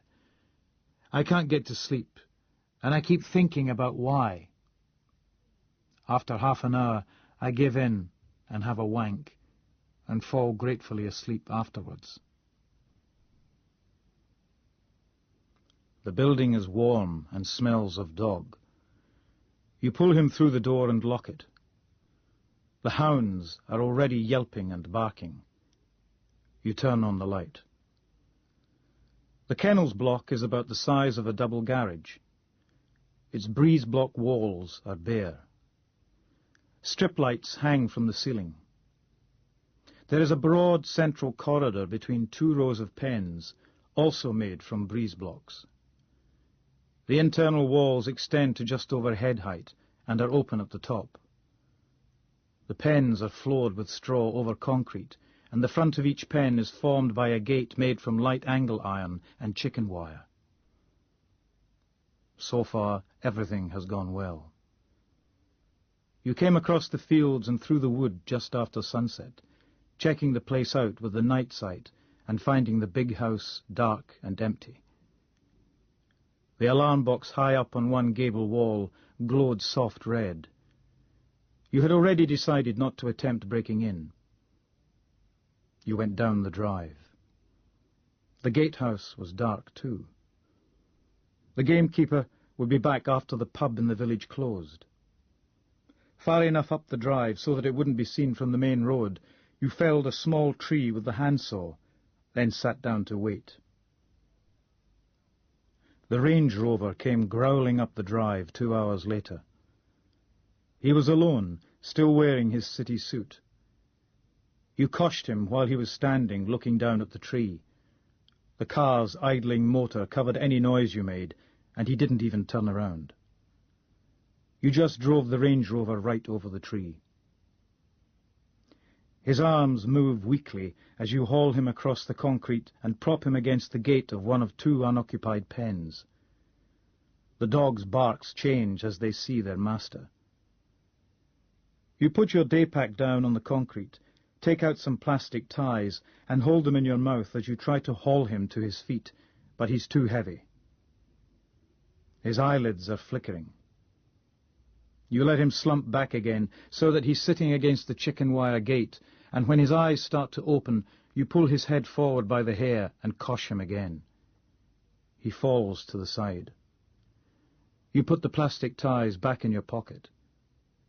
You're thinking. The foxhounds continue barking and yelping. You find a hose attached to a tap beside the doors.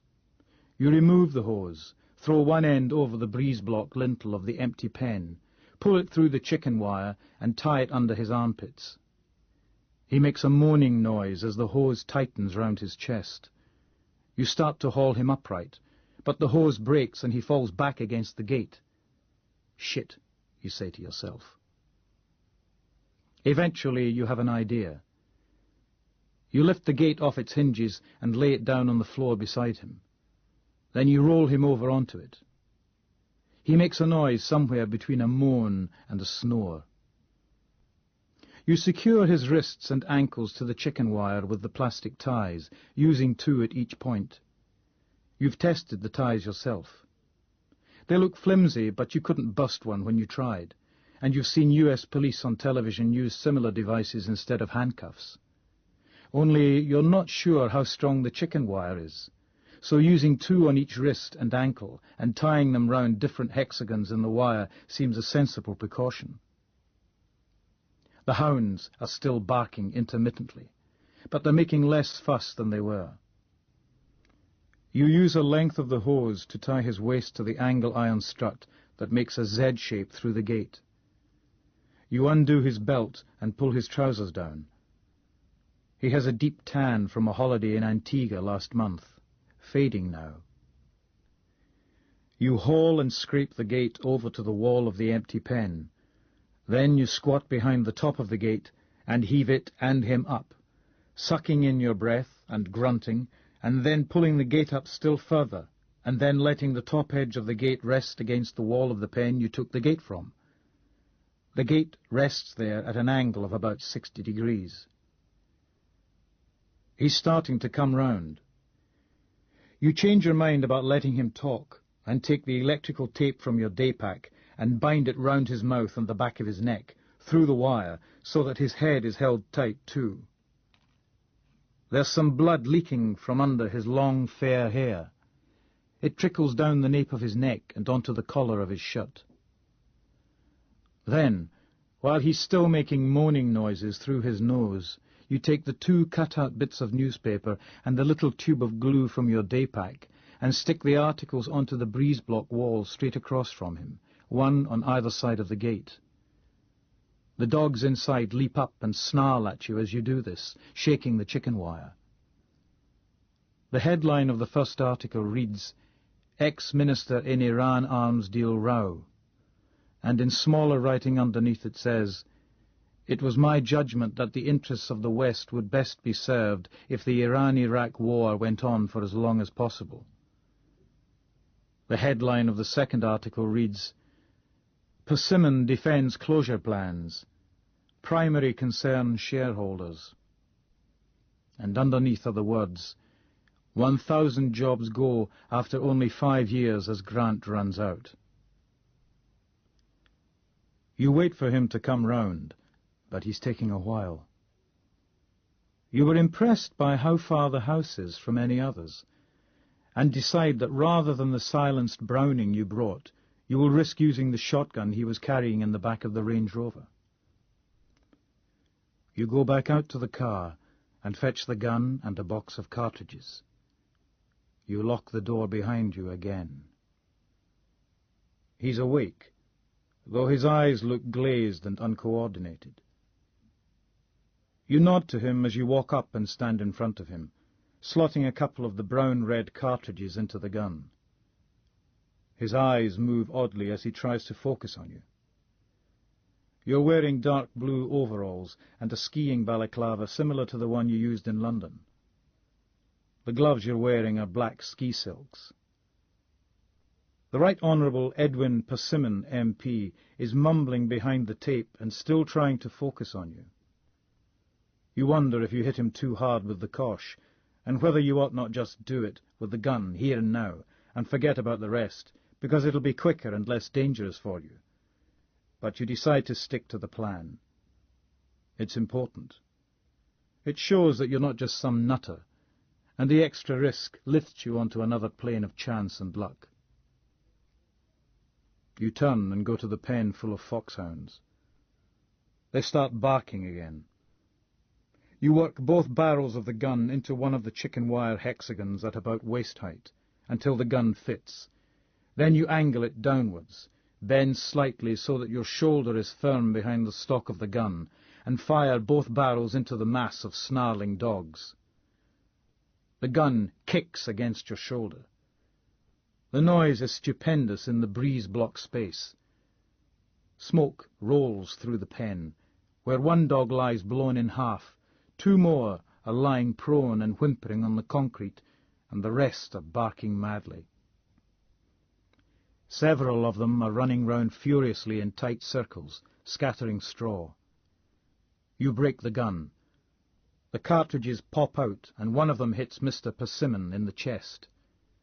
His eyes are wide, and he's shaking the chicken wire gate he's tied to with all the might he can muster. You reload the gun without taking it out of the mesh, then aim more carefully and fire a barrel at a time, killing 2 more of the dogs outright and wounding 3 or 4. The smoke is thick for a moment, and tastes acrid in your throat. The dogs sound frenzied now, howling high and anguished. One of the animals is still running round all the time, but it keeps slipping on the blood. You reload and fire again, killing another 2 of the foxhounds, leaving maybe half a dozen of them still leaping up at the walls and barking. The one running round in a circle is bleeding from one back leg, but hasn't slowed down. You turn to Mr. Persimmon and pull the bottom of the balaclava up over your mouth, and above the squeals and the howls and the barks you shout, "They enjoy it really, you know," and wink at him. Then you reload the gun and blast another couple of them.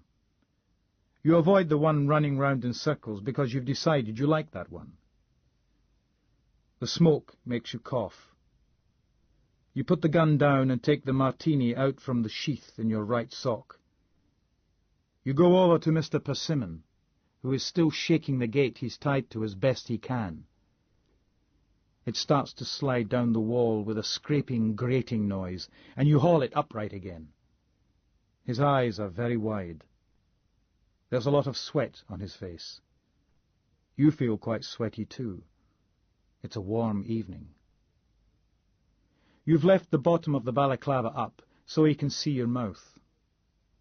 You go close to him so that he can watch you only through his left eye, and over the whimpers and whines and the few weak, hoarse barks from the pen opposite, you say, "In Tehran, in the main cemetery, they had a red fountain, a fountain of blood to the martyrs who died in the war." You stare at him and hear him trying to say or shout something, the noises coming down his nose sounding clogged and distant. You're not sure whether he's swearing at you or pleading with you.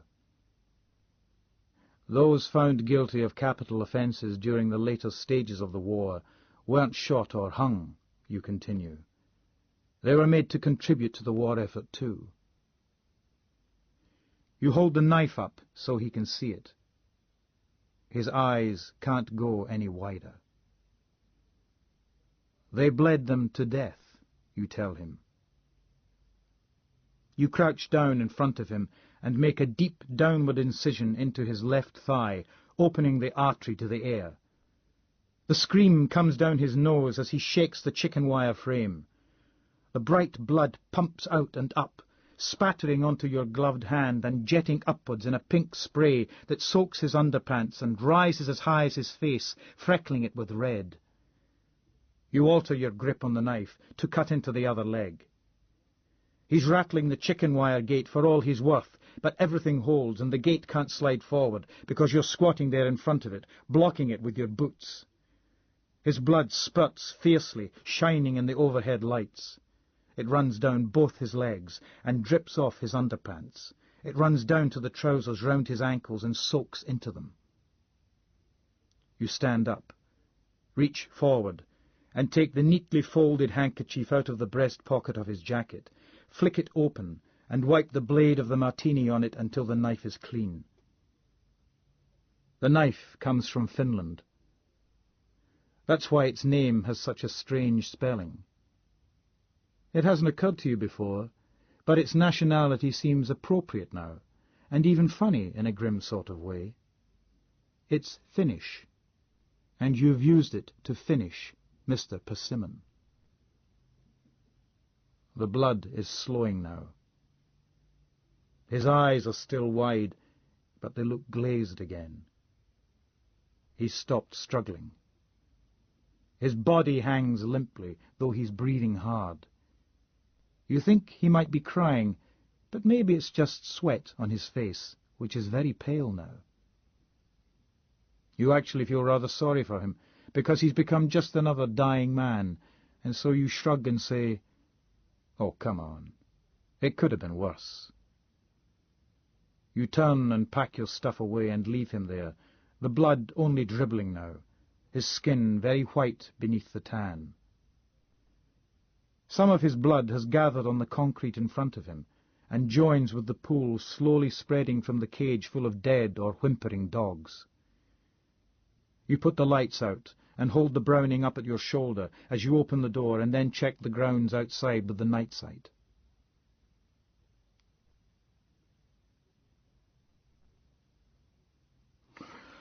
Oh, I want to weep. Oh, I'm with Y, but she's brought her husband along. They turned up together at the paper, but when reception rang through, they just said that she was there, so I went skipping down the stairs like a kid on a promise, and then I saw them together in reception, standing looking at the display showing staff photographers' most recent efforts, and my heart sank into my shoes. Yvonne, tall and lithe and sveltely muscular in a dark skirt and jacket, silk shirt, black hair short, trimmed to the nape in a new, even more severe haircut, but jutting peaked over her forehead. She turned to me just as my face was completing its fall. She smiled apologetically. And William, turning too. Broad, handsome face bursting into a grin when he sees me. William, blonde as Yvonne is dark, built like an Olympic oarsman, perfect teeth, and a handshake like a gorilla. "Cameron, good to see you. Been too long. How are you? Okay?" "Fine, fine," I said, smiling as sincerely as I could, nodding up at him. William is high as well as broad. He towers over me, and I'm a shade over 6 foot. Yvonne put her hands on my shoulders and kissed my cheek. She's almost my height in her heels. Heels. She prefers flatties and only wears heels because they bring her ass up to the right level when I'm taking her from behind.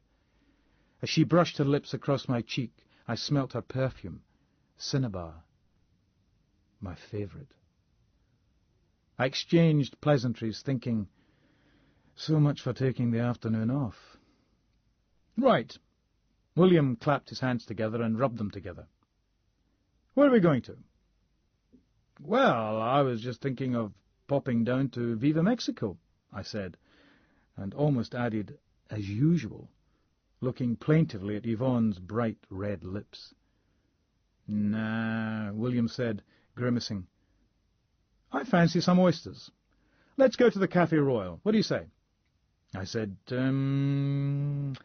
I thought oysters. Our treat, Yvonne said, taking her husband's arm and smiling. I met Yvonne and William at university, back in the cusp of these times, our years at Stirling neatly bracketing Thatcher's first and second victories. They were doing business studies courses. He was from Birmingham, though his parents were Scottish. She was from Bearsden, outside Glasgow. They met in the first week and were an item when I bumped into them in the sports pavilion a term later, one Saturday afternoon, when William was about to play rugby and Yvonne was looking for a squash partner. I'd been waiting for my opponent, a guy from my media studies course, to show for half an hour and was about to give up and head for the bar when Yvonne suggested we played each other. She thrashed me. We must have played a couple of 100 games over the years since then, and I've beaten her exactly 7 times, usually when she's about to go down with, or is just recovering from, a cold or some other ailment. I blame the drugs, and the fact that, apart from the occasional athletic sex session with Yvonne, a fortnightly game of squash is about the only exercise I get. Yvonne and I were just pals until she and William moved to Edinburgh 3 years ago, and one time when William was away, she and I met to go and see, of all things, Dangerous Liaisons. But never made it to the film because we just got drunk in the pub instead and somehow started kissing. And then in the taxi on the way back to Cheney Street, had to be told to cool it by the driver because we were practically fucking on the back seat. We got half a metre inside the front door of the flat, then it was knickers down, trousers down, and a knee trembler against the wall. Her head forced forward by the gas meter, and my backside getting cold from the draught coming in through the letterbox. We usually make it to the bed these days, but it's been an interesting and varied physical relationship. And Yvonne swears she does things with me she'd never even mention to William, whose predilections seem to begin and end with quite liking his wife to wear a basque and stockings.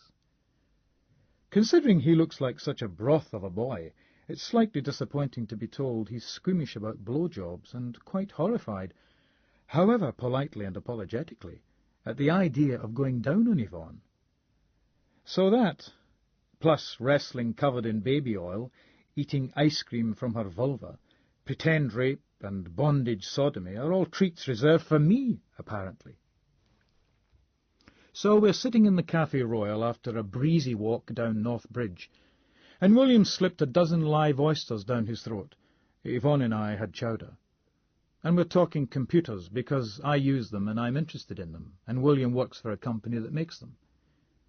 Their Scottish manufacturing base is in South Queensferry, but the company's HQ is in Maryland in the States. He was due to fly out there today, but just as he was about to kiss the lovely Yvonne goodbye this morning and leave their delightful triple-garaged, split-level lounged, saunaed, jacuzzied executive villa with ensuite facilities and satellite dish set in an exclusive walled prestige development amongst mature trees with a residents-only country clubhouse, restaurant, pool, notulous gym, squash and tennis courts, he got a phone call telling him the trip had been postponed for a few days. We are sitting at a table in a corner of the restaurant. William and Yvonne sit side by side on a green leather bench seat opposite, and I'm on an ordinary chair, directly across from Yvonne. She's playing footsie with me under the table, her shoe off, her black nylon foot stroking my right calf. I'm assuming the starched white tablecloth is long enough to hide this. Meanwhile, I'm talking about 486s and clock doublers and the upcoming P5 chip and CD-ROM, and there are at least 3 things going on in my head because part of my brain's busy handling my conversation with William. Another part is revelling in the sensations being produced by his wife's foot sliding up to my knee, giving me a monstrous erection under my napkin. And a third part is sort of sitting back listening to me talk to this cheery, affable man I'm cuckolding, and it's thinking what a cool bastard I am, and how chatty, informed and charming I'm being, while suffering this delicious, hidden, public, prick and gorging distraction. We're talking about multitasking, and I almost want to say to him, "You want to know about multitasking? I'm doing it right now, pal." Yvonne is looking just a little bored with all this computer talk, which is probably why she started fondling my leg in the first place. She's not into computers. She's into bankruptcy management. Straight from university, she joined a small firm specializing in easing the death throes of failing businesses. She's been all over Britain doing this stuff, and last year they made her a director. It's not a small firm anymore. Growth industry. She delicately stifles a yawn and sits back in her seat, and I take a sudden breath which I have to disguise with a cough as her foot suddenly slides up between my legs. I foolishly lift my napkin to dab my lips after the pretend cough, and Christ, there's her foot resting on the front of my seat, her stocking toes flexing forward to stroke my cock through the material of my trousers. I put my napkin down again quickly and return to the subject of full-motion video from CD-ROM, hoping nobody saw her foot. I don't think so. Could have been embarrassing if there'd been a waiter nearby. I surreptitiously pull the tablecloth over my lap and her foot as well. She's sitting back in her seat, grinning slightly at me, toes curling and uncurling as they stroke me. I lift my champagne flute, nodding wisely at something William has just said. "Anyway, must dash for a slash," he says, rising. Yvonne's foot tenses against my crotch, but she doesn't take it away.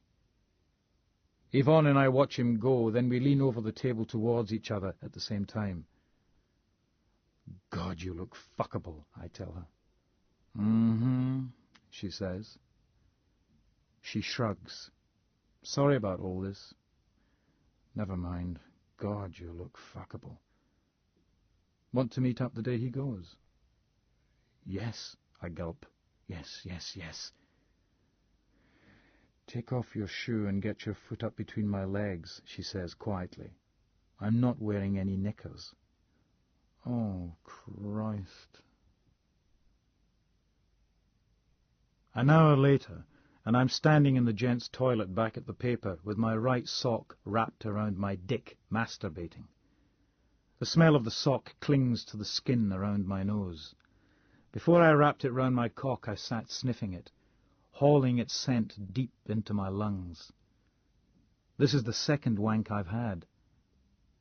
I really was about to come as I sat there eating my lobster with Yvonne's foot stroking my crotch and my foot up her skirt. I had to excuse myself, withdraw my foot, get my shoe back on and walk awkwardly down to the gents in the Café Royal to pull myself off there before I disgraced myself at the table. Barely had to touch the thing.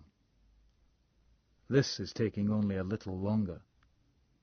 The sock reeks with a fiercely erotic woman scent. Thank God we were eating seafood. Yvonne. Oh, here we go. Cameron, you all right? Fine, Frank. You look a bit pale. Feel all right. Good. Casts of Gowrie. Pardon? Casts of Gowrie. You know, near Perth. Guess what the spell check prefers? I give in. Casts of Gorley. Stop it, you'll make me cry. There's a better one. Look, Frank, I've really got to do some research, I tell him, grabbing a notebook and heading for the library. Hell, I have to work with a guy. Better to stage a tactical retreat in the face of the utterly unamusing spell check running jape than lose the rag and tell Frank where to stick his software. The Callie still has a library where the cuttings are kept. When you start getting into a story, the first step is usually getting the cuts up, and this is where they come from. I suppose in a few years absolutely everything will be stored in databases, and you'll be able to do this sort of thing from anywhere in the world by modem. But for now, there's a real place you have to come to if you want to look up the more obscure reference books, the paper's pre-computer files and back issues of the Caledonian itself, though even these are held on microfiche rather than actual newsprint. The Callie's library is housed in a single cavernous room deep inside the building, 2 floors below the reception area. It has no windows. You can't hear any traffic or trains, and it's actually pretty restful unless the presses are running. I exchange a few words with Joni, our head librarian, then settle in and start exploring. Apart from confirming that Eris is the god of massacre, which may or may not have any relevance to anything, I can't find much. There's no reference to anybody or anything called Gemmell. I find myself leafing through the stuff I've already discovered about Wood, Bennett, Harrison, Aramphahal and Isaacs. Wood and Isaacs worked for British Nuclear Fuels Limited, Bennett for the Nuclear Inspectorate. Aramphahal was a cryptography expert at GCHQ, and Harrison was a DTI guy with rumoured links to MI6. Aramphahal went down to the railway track that ran at the bottom of his garden near Gloucester, tied a rope round his neck, secured the other end to a tree on one side of the track and himself to a trunk on the opposite side, and waited for an express. Wood lived in Egmont, a small village in Cumbria. He took a bath with an electric drill, not the battery-powered type. Bennett was found drowned in a farm cesspit near Oxford. Isaacs tied an ancient and very heavy typewriter to his feet and threw himself into Derwent water, and Harrison sat in a hotel room in Windermere and swallowed the 2 liquids which react together to make cavity wall insulation foam. Choked to death. They all seemed to know each other, and they all had very hazy work records with long gaps in them, when nobody seemed to know where they'd been, and none of them had any close colleagues, or at least none who'd admit to being close to them. It all looked suspicious as hell, and I know people on a couple of the London broadsheets who were trying to find out if this was more than a series of coincidences, but nobody ever got anywhere. There was a question asked in Parliament, and a police investigation was launched, but it promptly submerged and didn't discover anything either. Or if it did, it was kept very quiet. According to Mr. Archer, the 5 dead men all had one thing in common: an injection mark on the arm and/or a contusion on the back of their skull where they'd been hit. The implication was that none of them had been conscious when they'd supposedly killed themselves.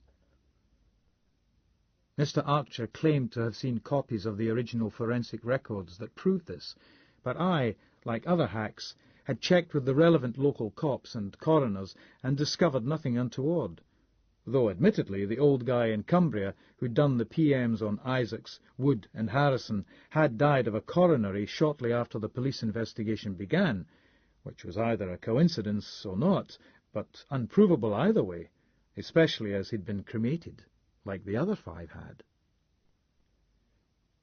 I'm shaking my head at all this conspiracy theory stuff, and just starting to wonder whether the sensation at the back of my eyes is the start of a headache or not, when the library extension rings.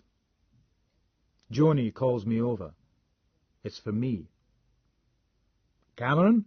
It's Frank. Yes, I say through my teeth. This had better not be another spell-checkism. Your Mr. Archer's on the phone. Shall I put him through? Aha. Oh, why not? There are a few clicks, while I think, shit, I can't record this call either. And then the Stephen Hawking voice. Mr. Colley? Speaking, Mr. Archer? I have more. What? Jamel's real name still eludes me, but I know the name of the agent, the sales representative for the end user. Uh-huh.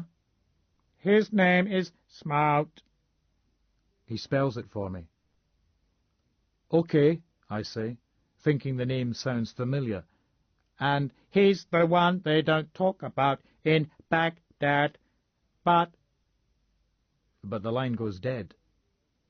There are a couple of clicks, a sequence of faraway noises like touch tones, and a faint, barely audible echo. They don't talk about in Baghdad, but... I put the phone down, feeling just a little dizzy. Still somewhat tipsily drunk from lunch, cock-sore from 2 heavily frustrated wanks, and mind-reeling with the implication of what Mr. Archer's just told me, not to mention the heavy hint that, even if I wasn't able to, somebody somewhere was recording it all. The thing is, I know who Smout is. I did an article on him. The forgotten hostage, the man who, like Mr. Archer says, they don't talk about. Daniel Smout is, or was, a medium-ranking arms dealer who's been in prison in Baghdad for the last 5 years, charged at first with spying, and then convicted of drug smuggling. He was sentenced to death, but that was commuted to life imprisonment. Her Majesty's government has always shown a marked reluctance to have anything to do with him, and the last time any diplomatic representative saw him was 3 years ago. But there's been a persistent rumour that he was an agent for the West, working on something so sensitive that nobody involved wanted the press or anybody else to know anything about it, and the reason he's been banged up is to stop him talking, after whatever deal he was working on finally fell through. So we're talking about a project with the code name of the God of Massacre, involving Iraq, a very secret deal, and 5 dead men, including at least 3 who had access to nuclear intelligence and 2 to physical nuclear product, plutonium, in the place where they've managed to lose more weapon-grade material than your average nuke-ambitious third-world dictator has ever had wet dreams of acquiring. British Nuclear Fuels Limited, General Communications Headquarters, the Nuclear Inspectorate, the Department of Trade and Industry, and an agent, a sales rep for the end user, Mr. Archer called him, in Baghdad. Dear holy shit. I hit the newsroom to show my face, and just as I get to my desk, my phone goes, and I jump and grab it, and it's Mr. Archer again. I get the pearl recorder working this time.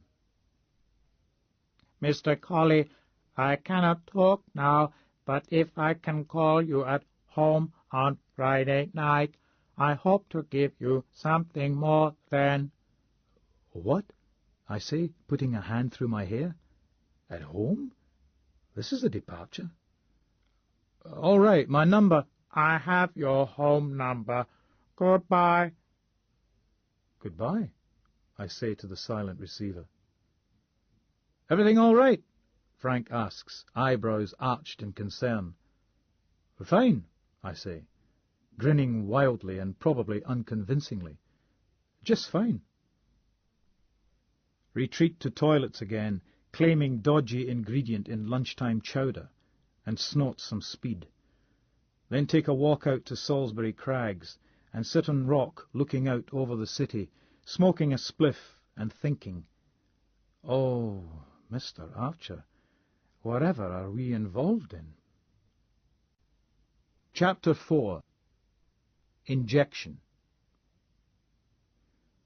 7970. Hi? Andy, is that you? Yeah? Who is this? The voice is slow, sleepy-sounding. What do you mean, who is this? You rang me. It's Cameron, the man who left a message on your answering machine all of 10 minutes ago. Cameron. Andy, for Christ's sake, it's me, Cameron, childhood buddy, your best fucking friend. Remember me? Wake up! I can't believe Andy sounds so sleepy. OK, it is midnight, but Andy never used to hit the hay much before 2 at the earliest. Ah, yeah, Cameron. I thought I recognised that number. How you doing? I'm all right. Yourself? Oh, you know, yeah. Yeah, I'm all right. I'm fine. You sound stoned. Well, you know. Look, if it's too late, I'll call some other time. No, that's all right. I'm sitting in the box room of the flat, TV on, sound off, the machine on and the despot status screen showing. It's a Friday night, and I should be out enjoying myself, but I'm waiting for Mr. Archer to call, and besides, I'm frightened if I do anything too enjoyable, I'll want a fag, so that's another reason for staying in and watching TV and playing games. But just then I started to think about Eris and those 5 dead guys and the lad in the clink in Baghdad, and suddenly I thought, Cameron, you're definitely dealing with something from the desk of Pearl Fraughtvith here, and got scared and wanted to hear another human voice, so I rang Andy, because I owe him a call, and I've hardly spoken to him since he was here for a weekend during the summer, but got his answer machine. There, in the dark hotel, only a couple of 100 kilometres away, though he still sounds faint and distant. I think I can hear his voice echoing in the spaces of that quiet, cold place. So, been doing anything exciting? I ask him. Nothing much. Bit of fishing. Been up on the hill. You know. You? Oh, the usual. Fucking about, covering the story. Hey, I've given up fags. Again? No, finally. Right. You still fucking that married piece? Afraid so, I say, and I'm glad that you can't see the grimace I make when I say this. This is awkward because Andy knows Yvonne and William from our Stirling days. He used to be really friendly with William, and though they seem to have gone their separate ways since, I don't want Andy to know about me and Yvonne. I always worry he'll guess it's her. Yeah. What was her name again?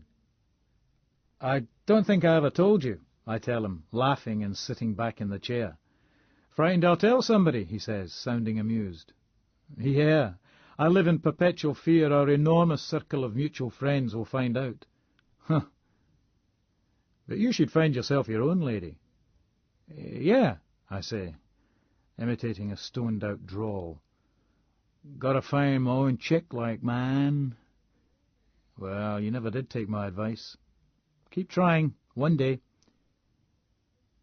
"You ever go the other way these days?" "Eh?"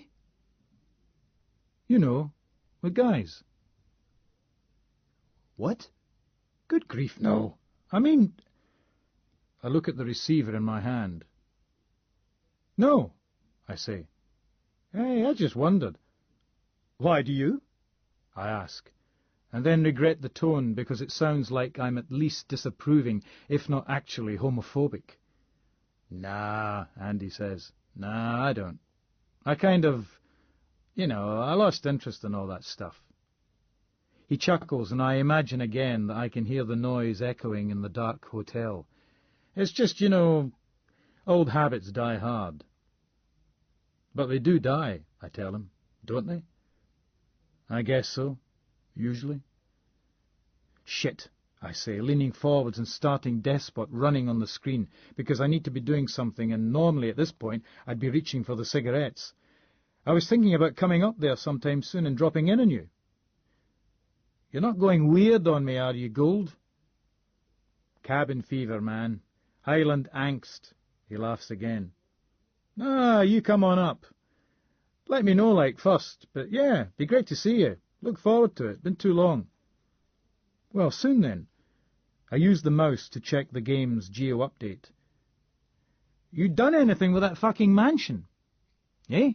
Oh, the place." "Yeah, the place." "Nah, nothing. Nothing's changed." "Get any of the leaks fixed?" "No." "Oh, what?" "Tell a lie." "You have fixed the leaks." "No, I forgot. Things have changed." "What?" "Well, a couple of the ceilings fell down." "Uh-huh." "Well, it's wet up here." "Nobody hurt, though." "Hurt? How could anybody be hurt? There's only me here." "Of course. So there's plenty of room if I want to come and stay, but I should bring a golf umbrella or a waterproof sleeping bag or a tent or something, right?" "No, there are dry rooms here too. Come on." "Okay. I don't know when I'll be coming up, but, well, before the end of the year." "Oh, why not come up, next week or something?"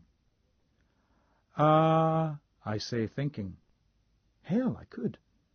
It all depends what's happening with the various stories I'm involved with, but theoretically I could.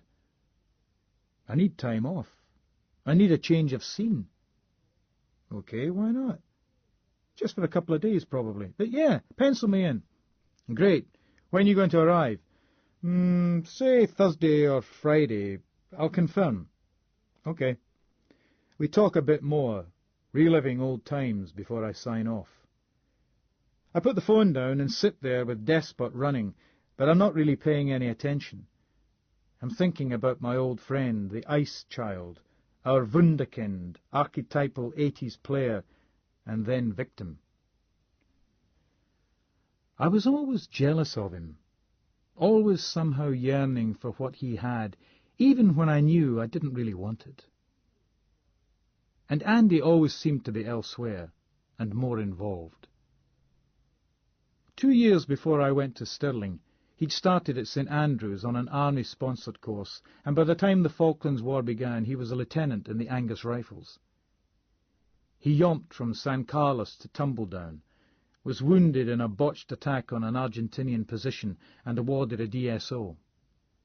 He sent the decoration back when the officer who'd been in charge of the attack was kicked upstairs instead of being court-martialed. Andy left the army the following year, joined a big London advertising company, did well there. He dreamt up IBM's Insist on Perfection, We Do campaign, and Guinness's Pint Taken slogan, and then suddenly left to start the gadget shop in Covent Garden. Neither Andy nor his partner, another ex-ad agency man, had any retail experience whatsoever, but they had lots of ideas and a degree of luck, Plus, they used their contacts in the media, me for one, to produce a huge free advertising campaign in the shape of articles about themselves and the business. The shop and its mail-order catalogue were an immediate success.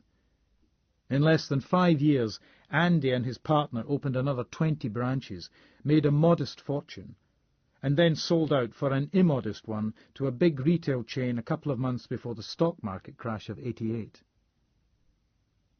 Andy took 6 months off, went on a world trip, travelling first class, toured America on a Harley, and cruised round the Caribbean in a yacht.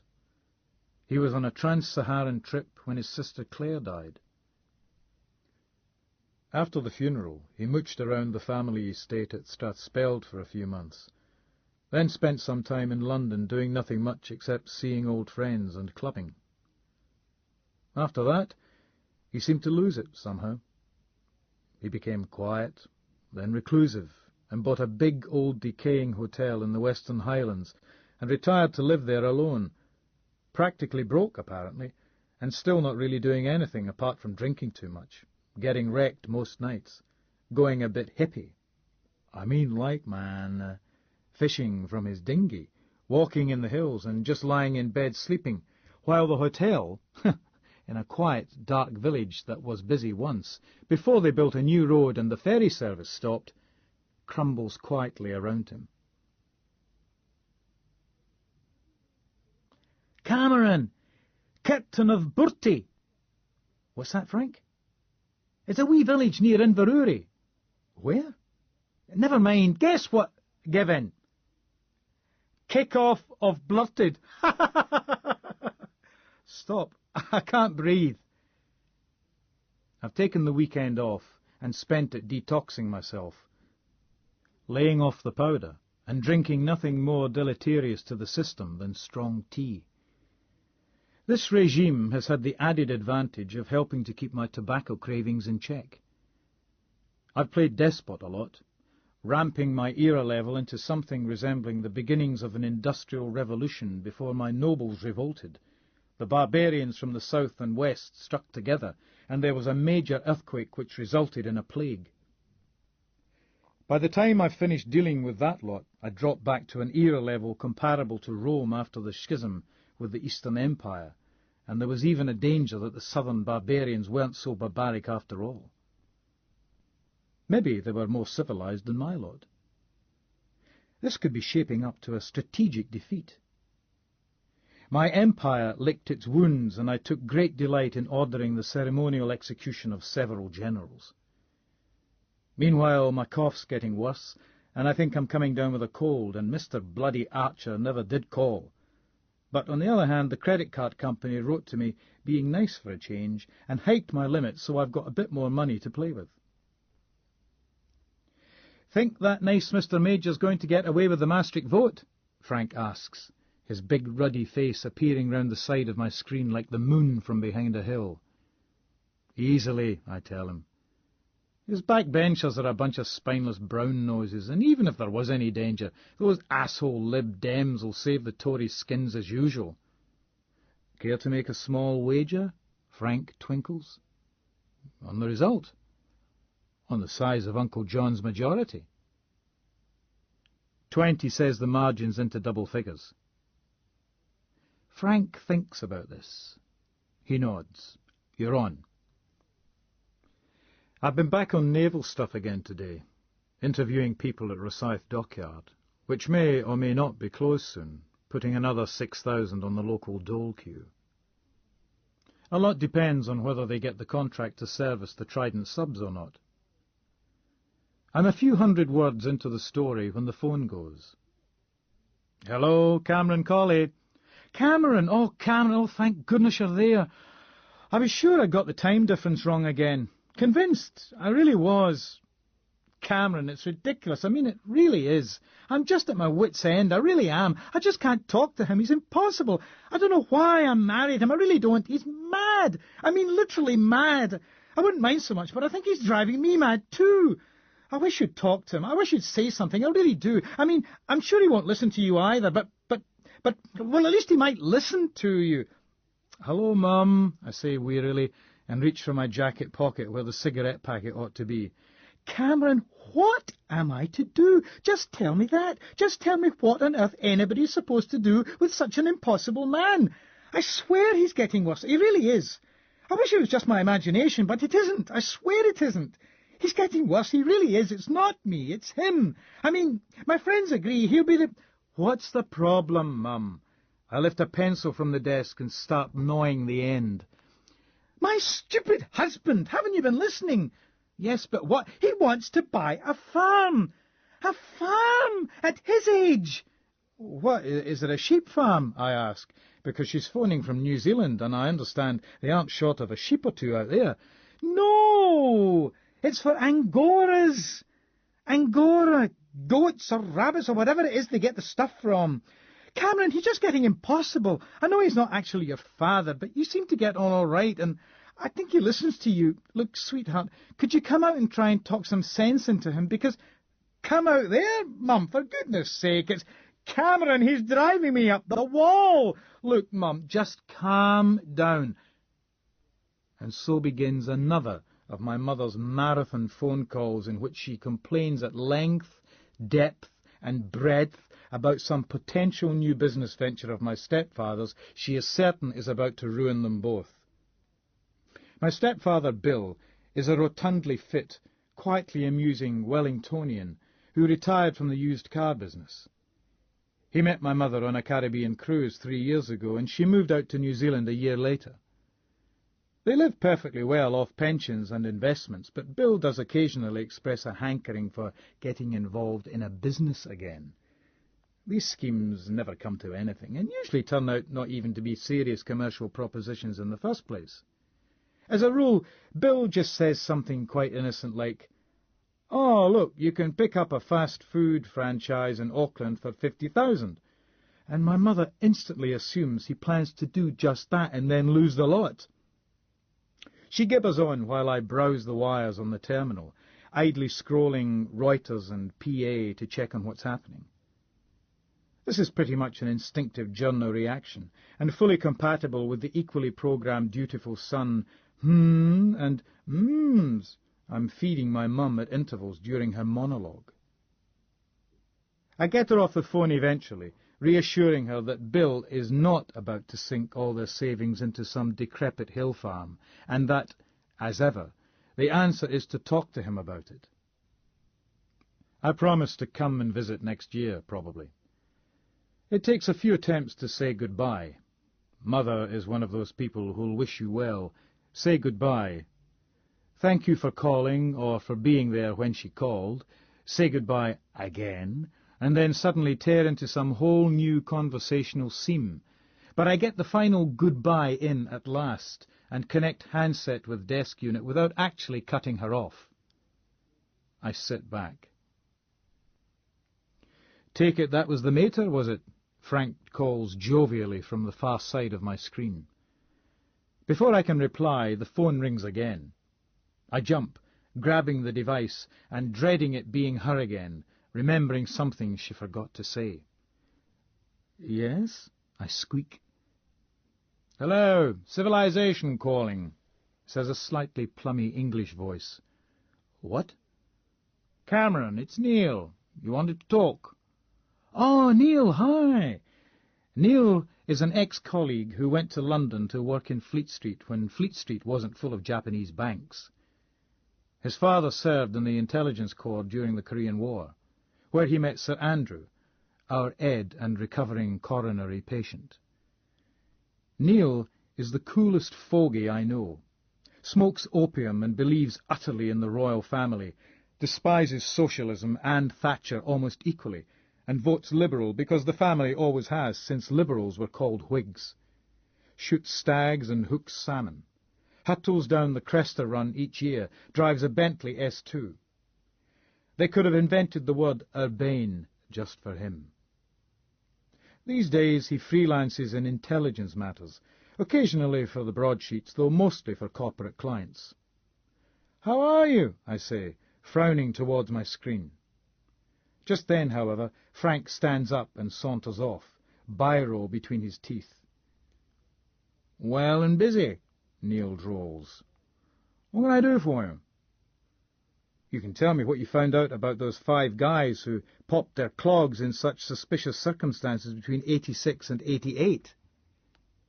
You know, the guys who all have connections with Celescale or Winfield or Dunnukin or whatever they're calling it these days.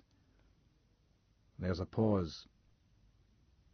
Oh, Neil says, and I can hear him lighting a cigarette. My mouth waters. You lucky bastard. That old thing. Yeah, I say, putting my feet up on the desk. That old thing that reads like a spy novel and nobody ever came up with a decent explanation for. No case to answer, boy wonder, he sighs. An unfortunate sequence of coincidences. Sounds like a long, involved explanation. No? Neil laughs, recalling our acronymic private code from the year we worked together. No, it's the totally reliable, utterly trustworthy... Damn, what was the last word? Hint, I tell him, grinning. We never did come up with a better alternative. Indeed. Well, that's what it is. A fucking actualite Cameron Tovarich. You serious? I say, trying not to laugh. All these guys who just happen to be connected with BNFL or GCHQ or military intelligence and just happen to croak violently within 20 months of each other. I mean, really? Cameron, I do realize your Menshevik soul cries out for there to be a perfectly irrational fascist conspiracy behind all this, but the boring truth is that there isn't. Or if there is, it's far, far too well run for it to be the work of any intelligence service I've ever encountered. There's never been any reliable hint it was anybody on our side. Mossad, arguably the only people capable of carrying out such a consistently successful campaign without leaving the scene scattered with their agency-issue trenchcoat sporting name, rank and serial number sewn into the collars, had no discernible motive. And we can be even more sure of our friends in Moscow, given that since the unfortunate demise of the workers' state, ex-KGB bods have been positively falling over each other in the rush to beat the breast and confess their past sins, and not one of them has even mentioned those 5 deceased sons of Cumbria and environs. 6, if you count the doc who did the PMs on the 3 Cumbrian stiffs. Neil sighs. Even so... I'm thinking. This could be a fairly important decision I'm making here. Do I tell Neil about Mr. Archer and Daniel Smout? Or do I keep quiet about it? Christ, this story could just be the biggest fucking thing since Watergate. A plot, if I'm reading the hints right, involving the West, or just Her Majesty's government, or at the very least a bunch of people who were in positions to pull it off, to arm our once staunch ally against the fiendish mullahs. Now #1 hate figure, Saddam Hussein with nukes, back when the Iran-Iraq war wasn't all going his way. You know, Neil sighs again, I have the most terrible feeling I'm going to regret asking this question, but what led you to make this inquiry? Unless it's the simple explanation that news of these 5 sad deaths has only just arrived in Caledonia? Well, I say, playing with the telephone cord. What? Neil says, in that why are you wasting my valuable time voice. I've had a call from somebody who claims to know about this, who's saying that there's another couple of names involved. And who would they be? I've only got one of their names so far. I take a deep breath. I'll do a Mr. Archer. I'll give him a bit at a time. Smout, I tell Neil. Daniel Smout, our man in Baghdad. Neil is silent for a few seconds. Then I hear him exhale. Smout. A pause. I see. Another pause. So, he says, slowly and thoughtfully, if Iraq was involved, it's not impossible Mossad would take an interest. Though, of course, one of our serial self-terminators was himself of the Semitic persuasion. So was Vanunu. Indeed. Interesting. You do realize, though, that your informant is probably a crank. Probably. Have they been reliable before? No, a new source as far as I can tell, and all they've come up with is a sequence of names, so it could easily be a crank.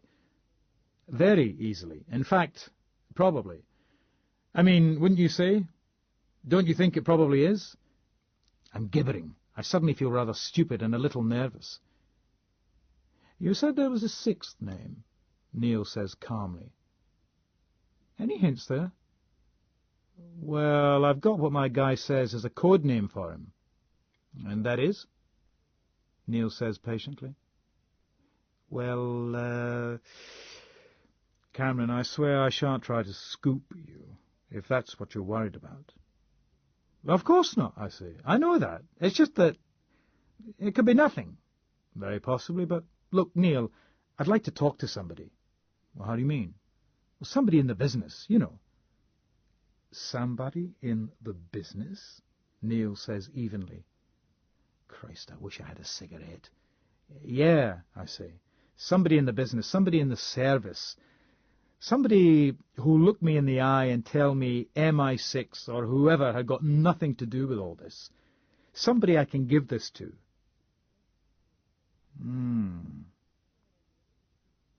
I let him think for a bit.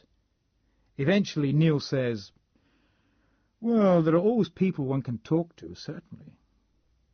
Look, I'll suggest this to some contacts I have, see what their reaction is. But I know that if I do suggest it, before they decide what to do, they'll want to know who it is they're dealing with. They'll want to know your name. I thought they might. That's okay, you can tell them. All right, you are then. I'll report back what the reaction is. Fair enough? Fair enough. Good. Tell the truth, I'd be fairly interested in seeing it myself. Assuming this isn't a crank we're dealing with. Okay, I say, looking over my screen and trying to peer over my bookcase, wondering who I can scrounge a fag off. Well, that's good of you, Neil. I appreciate this. Not at all. Now, when are you next going up to town, or do you Picts have to apply for a travel warrant or something?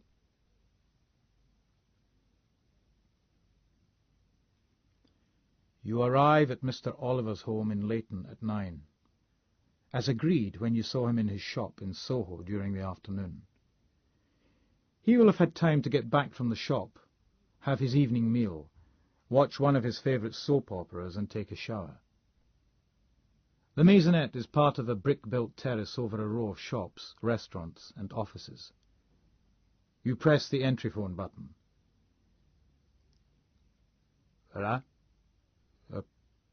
Mr. Oliver, it's Mr. Mellon here. Mr. Mellon, from this afternoon. Yeah, right. The door buzzes. Inside, behind the sturdy, heavily secured door, the stairwell is richly carpeted and the walls are decorated with expensive Regency-style wallpaper.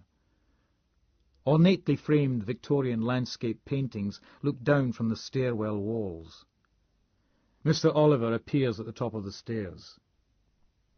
He's a plump little man with sallow skin and very black hair you suspect is dyed. He wears a cashmere cardigan over his waistcoat and trousers. His shirt is raw silk. Cravat. Slippers. He smells strongly of polo. Good evening, you say. Yeah, allow. The second word actually sounds more like allow, but you know what he means. He stands back as you reach the top of the stairs and puts out one pudgy hand while looking you up and down. You wish the light from a miniature chandelier in the hall was a little less bright. The moustache prickles under your nose. You shake hands. Mr. Oliver's grip is damp, quite strong.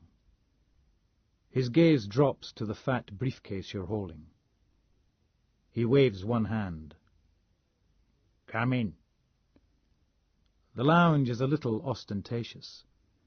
Mr. Oliver favours thick white rugs, black leather furniture, chrome and glass tables, and a TV, video, and hi-fi unit which takes up most of one wall. "Sit down, light a drink," Mr. Oliver says. It actually sounds like, "Sit down, light a drink." but again you understand. You sit on the edge of a leather seat, hunched up and looking nervous, the briefcase on your knees. You're wearing a cheap suit, and you still have your gloves on. Yes, please," you say, trying to sound nervous and unsure of yourself. Of course you are nervous, but not in the way you're implying. Mr. Oliver goes to a chrome and smoked glass drinks cabinet. "What would you like?" Do you have any orange juice?" Mr. Oliver looks at you. "Orange juice?" he says, and bends to look in a small fridge set into the drinks cabinet. He fixes himself a vodka and coke and sits down on the couch to your left. You think he's looking at you slightly strangely, and you worry that perhaps your disguise isn't fooling him. You cough nervously. "So, Mr. Mellin," he says. "what is it you got for me?" "Well," you say, looking round. You watch the place all through the afternoon, and you're fairly sure there's nobody else in here, but you're not absolutely certain. As I said in the shop, it's something a bit special, something I understand there is a demand for. "What sort of special are we talking about?" Well, it's of a, shall we say, violent nature. Quite a violent nature, in fact, and involves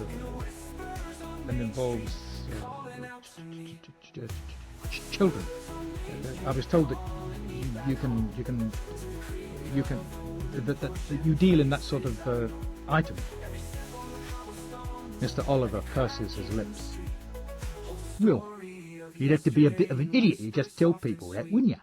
I mean, you wouldn't want to confess to something like that to a stranger, you know what I mean?" "Oh," you say, sounding crestfallen. "You mean you don't?" "Nah, I'm not saying nothing, am I? I'm just saying you've got to be careful, know what I mean?" You say, nodding. Yes, of course.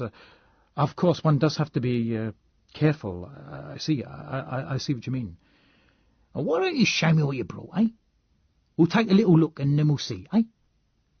Yes, right, of course. Right, what I brought, well, it's just part of it to show you, but I think it amply demonstrates... Video, yeah? Yes, that's correct, on video. You unclip the catches on the briefcase, take out a plain VHS 60 cassette, and put the briefcase on the floor to one side as you stand up, handing the video to him. "Ta." He takes it and goes to the video machine. You remain standing. The cassette won't load properly.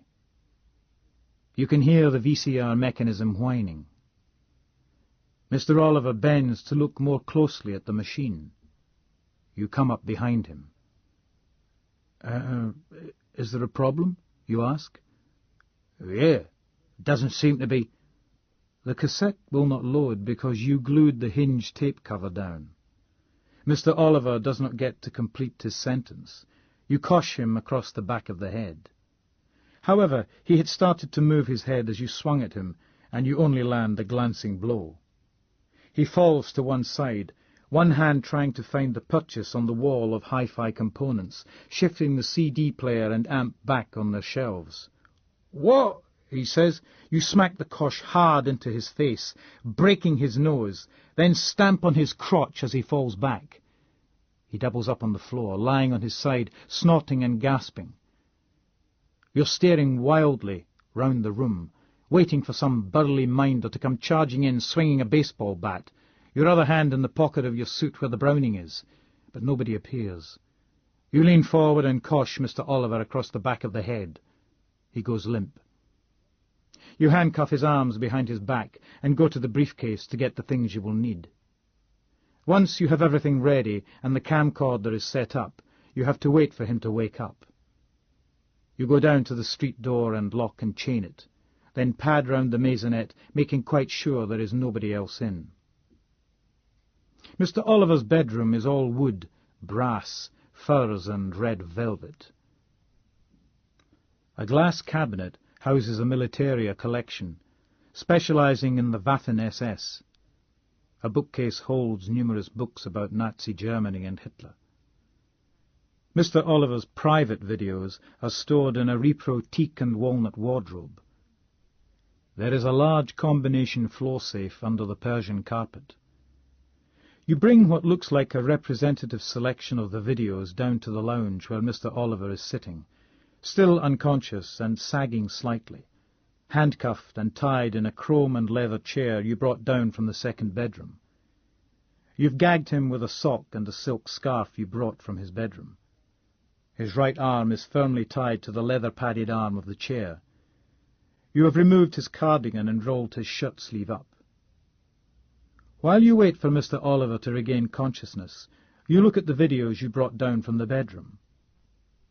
Some feature the gang buggerings of children, mostly male and mostly Asian or South American.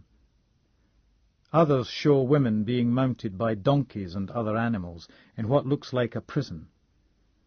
The men watching all have moustaches and wear military dress. These look like second or third generation recordings, and the definition is not quite precise enough for you to be sure, but you think those might be Iraqi army uniforms. There are a couple of videos which may come from the same source and show people, men, women, children, being tortured with irons, hairdryers, curling tongs, and so on. There is no actual snuff material here, but you wonder what the floor safe you discovered contains. Mr. Oliver starts to moan behind his gag, and you put on your gorilla mask. You wait for his eyes to open, then start the little Sony camcorder running. You take the gas cylinder from the briefcase, turn the valve on, and suck. Mr. Oliver, you say, in a high, absurdly babyish voice. welcome back. He stares, wide-eyed at you, then at the video camera, sitting on its miniature tripod on the coffee table. You take another suck on the helium. You're going to star in your own video. Isn't that funny? He shakes in the seat, roaring behind the gag. You go to the briefcase and bring out a wide-mouthed medicine bottle. Cling film over the top of it is secured with elastic bands. You shake the bottle, then lift the syringe from the briefcase. Mr. Oliver screams when he sees these. You suck on the helium again, then hold the dumpy medicine bottle up and show him the thick-looking off-white liquid inside. Can you guess what this is? You ask him in the voice of a manic baby. The syringe is a big mother. Not like those dinky little disposable plastic things medics and junkies use. This device is made from stainless steel and glass. It has 2 hook-shaped finger grips on either side of the barrel, and it holds 1/5 of a litre. You hold the medicine bottle sealed with cling film upside down and slip the slanted tip of the big syringe needle into the clotted cream-coloured liquid inside the bottle. Mr. Oliver is still screaming behind the gag. You suck on the gas again and tell him what you're going to do to him. His muffled screams rise in pitch until they sound like he's been breathing helium too. The next day, I scrounge a Lambert and Butler off Rose in the foreign news section, smoke it at my desk, and get a real hit off it. Then feel disgusted with myself and vow that's the last one I'm going to smoke. I really mean it this time, and decide to reward myself by using my increased credit card limit to buy myself something. The car needs a service. I could use a new suit, and the carpet in the flat is getting threadbare. But as candidates for expenditure, none of those has a very high self-reward status. Minimal feel-good factors there. My mouth goes a little dry as I sit staring at the whisky story, which I'm reworking very slowly, and think of what I could buy with the extra dosh. Dosh, tosh. I pull open a drawer and dig out a computer magazine. 500 glossy full-colour pages, plus a free software disk for less than £2. It's the November issue, but the prices might be out of date by now. Usually with computers they go down, but this time they might have gone up, because now we're out of the ERM and the pound's sinking against the dollar, the price of components bought abroad is sure to increase. I leaf through, looking at the laptop adverts. Shit! I can afford one of these. I can afford a colour one at last, one that'll play despot. Especially as I can write it off against tax. I'll use it for work, after all, and even more especially as I'm giving up smoking.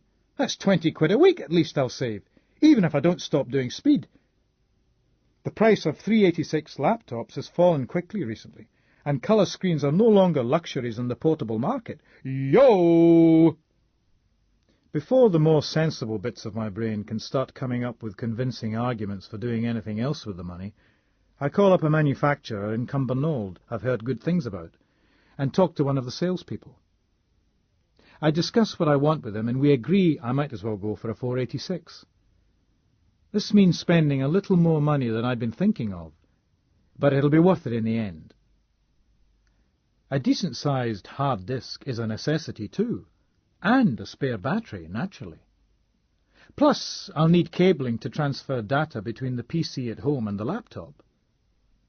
And of course, for a little extra, I can have a removable hard disk, which not only makes my data more secure, but allows for easy upgrading of the disk unit if it ever proves too small. This is a quality machine after all, and I won't need to change it for years. It's worth the little extra to future-proof it. They don't do part exchange, but the salesman can't imagine me having any problem selling a Toshiba, even an old one. They do have a good name after all. We settle on the exact specification. They have one in stock. I can pick it up today, tomorrow, whenever, or they can deliver within 48 hours for a tenner. I decide I'll go and get it. I give them my credit card number for the deposit and agree to show up at the factory within the next couple of hours. I'll have to buy the blighter on credit. The manufacturers have a deal with a financing company that sounds reasonable.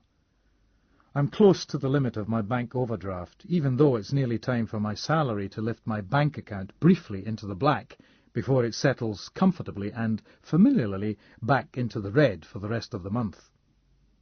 There are bills to pay, but they can wait. I'm so excited, I finish the whisky story in half an hour. Right, Frank, I tell him, pulling on my jacket. I'm off to Cumbernauld. You mean Cumbered? What? Spell check. Cumbered. Ha ha. Oh, yeah. Ha ha ha. Well, we'll be seeing you later. Doubtful.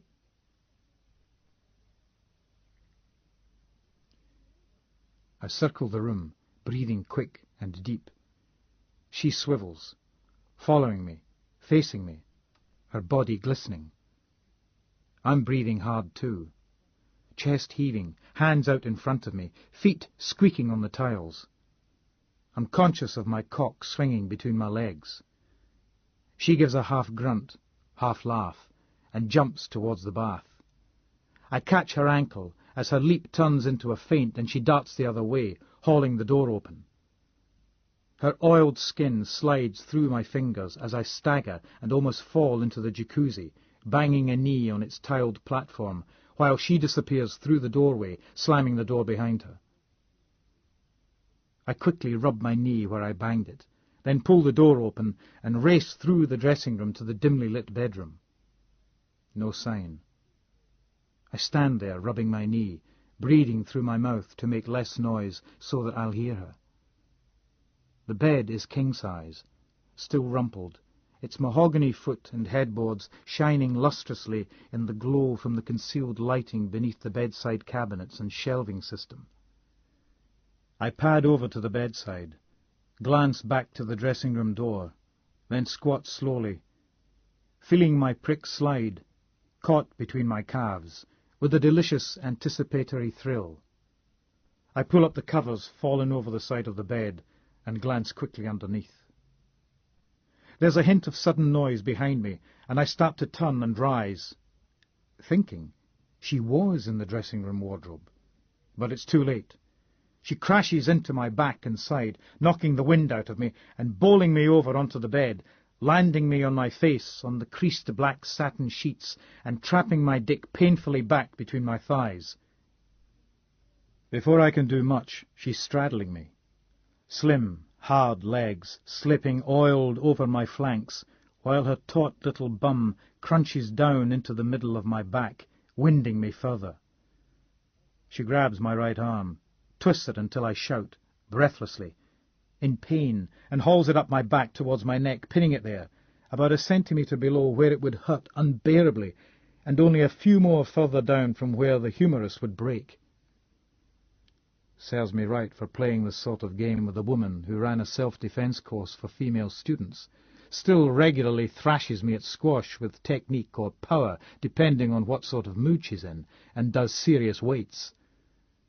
I slap the slick black sheets with my other hand. "All right, you win." She grunts, then pushes my arm that extra centimetre until I yelp in pain. "I said all right!" I shout. "I'll do anything!" She lets go, rolls off me, and lies there beside me, panting, laughing through each breath, her breasts rising and falling and jiggling all at once, and her flat belly gently shaking. I lever myself up and throw myself on top of her, but she's rolling away, and I thump onto the sheets as she pulls one leg from beneath me and stands, arms on her hips, at the side of the bed, looking down at me. Her feet are planted a metre apart, and I stare at her black V of pubic hair, moaning softly. "Patience," she says, taking a deeper breath and sliding a hand through her short, slicked hair. She turns and moves off across the creamy pile of the carpet, balanced on the balls of her feet like a dancer. She reaches, stretching, up to a hinged cupboard above a built-in wardrobe, and I moan dramatically again, watching the muscles in her calves and buttocks clench, and the dimples in the small of her back hollow and lengthen, and the shadow of her breasts move across the polished ash of the wardrobe doors to one side, while her reflection extends, naked and achingly beautiful, in the mirrors on the other side. She's on her toes, feeling inside the cupboard. The fleshy mound of her sex shows dark between her legs, a glimpsed, precious, succulent fruit. I collapse back on the bed, unable to bear it. 10 minutes later, I'm kneeling on the bed, stretched backwards with my legs apart and my wrists tied to my ankles with silk scarves, and my cock so hard it's sore, sticking way out in front of me, totally rampant, but bizarrely vulnerable too, and I'm breathing hard, and my muscles are aching, and I feel so close to coming. If there's a draft across my cock, that'll probably be enough. And she pulls the last unnecessary scarf tight, and then slides round past me, in front of me, so leanly voluptuous, fit and hard and moist and soft together. I'm past moaning any more, and just have to laugh, casting my gaze to the ceiling and feeling the engorged weight of my cock waggle as I laugh, and then she slips off the bed, grabs the remote control, and announces she's going to watch El Dorado. And I'm bellowing, and she's laughing as the Trinitron clicks on, and she turns the sound up to drown me out. And I'm left here in what is starting to become some pain, while she sits lotus-like, giggling now and again, and pretending to be involved in this crap soap opera, and I have to try and work my way back up the bed, waddling painfully on my knees and ankles until I finally make the metre or so back to the pillows and the headboard, so at least I can support my aching shoulders and take some weight off. Well, just about every other muscle in my body, it feels like. Trapped there, watching this shit, and after 5 minutes even my cock is giving up, just starting to droop. But then she turns and gives it a quick flicking lick with her tongue, and I beg her to suck me off, But she just turns away and watches the TV on the other side of the room again. And I struggle and strain, but she's tied me too tight, and my knees are really sore now, and I try to reason with her and say, look, this is really starting to hurt. But she ignores me, apart from checking on the state of my erection every few minutes and giving me quick, incredibly hot and frustrating half-licks, half-sucks every now and again, or a single saliva-moistened finger and thumb flick.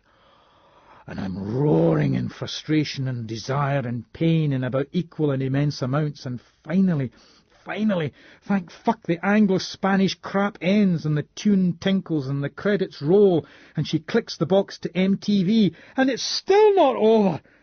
The teasing, tantalizing bitch gets off the bed and goes out the door, and I'm so stunned I can't speak. I'm left there with my mouth hanging open and my cock sticking out, and I'm so fucking angry. I'm looking from side to side at the bedside units to see where I can roll over and smash to produce an edge I can cut the scarves on. And I'm just deciding on the crystal glass on her side that still holds some dark dregs of Rioja when she comes back again, carrying a glittering glass in one hand and a steaming mug in the other, and smirking. And I know what she's going to do, and I say, no, please, just let me go. My legs, my arms, my knees. I may never walk again. Please, please, please. But it doesn't do any good. She kneels in front of me and puts the glass to her lips and slips an ice cube into her mouth, looking at me and grinning and then lowering her mouth onto my cock. Then it's the hot coffee from the mug, but only briefly. It's not enough.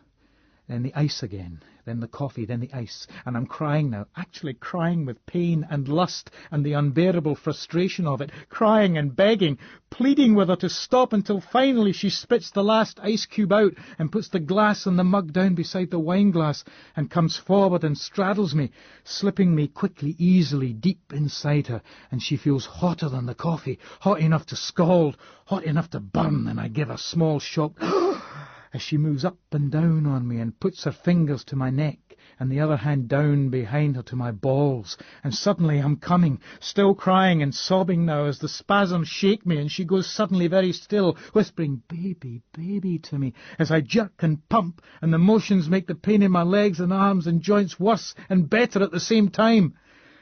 The scarves have gone too tight to undo. She has to cut them with the gleaming weight of the hunting knife she keeps under her side of the mattress in case any rapist ever breaks in. I lie cradled in her arms, panting, spent, exhausted.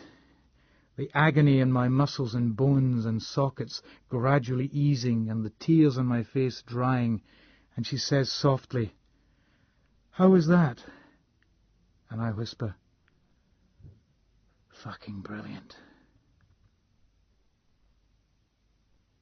Next morning I arrive at the paper bright and early, toting my new machine, all happy after my sprint through to Cumbernauld via the Building Society and back, and then my evening with Y.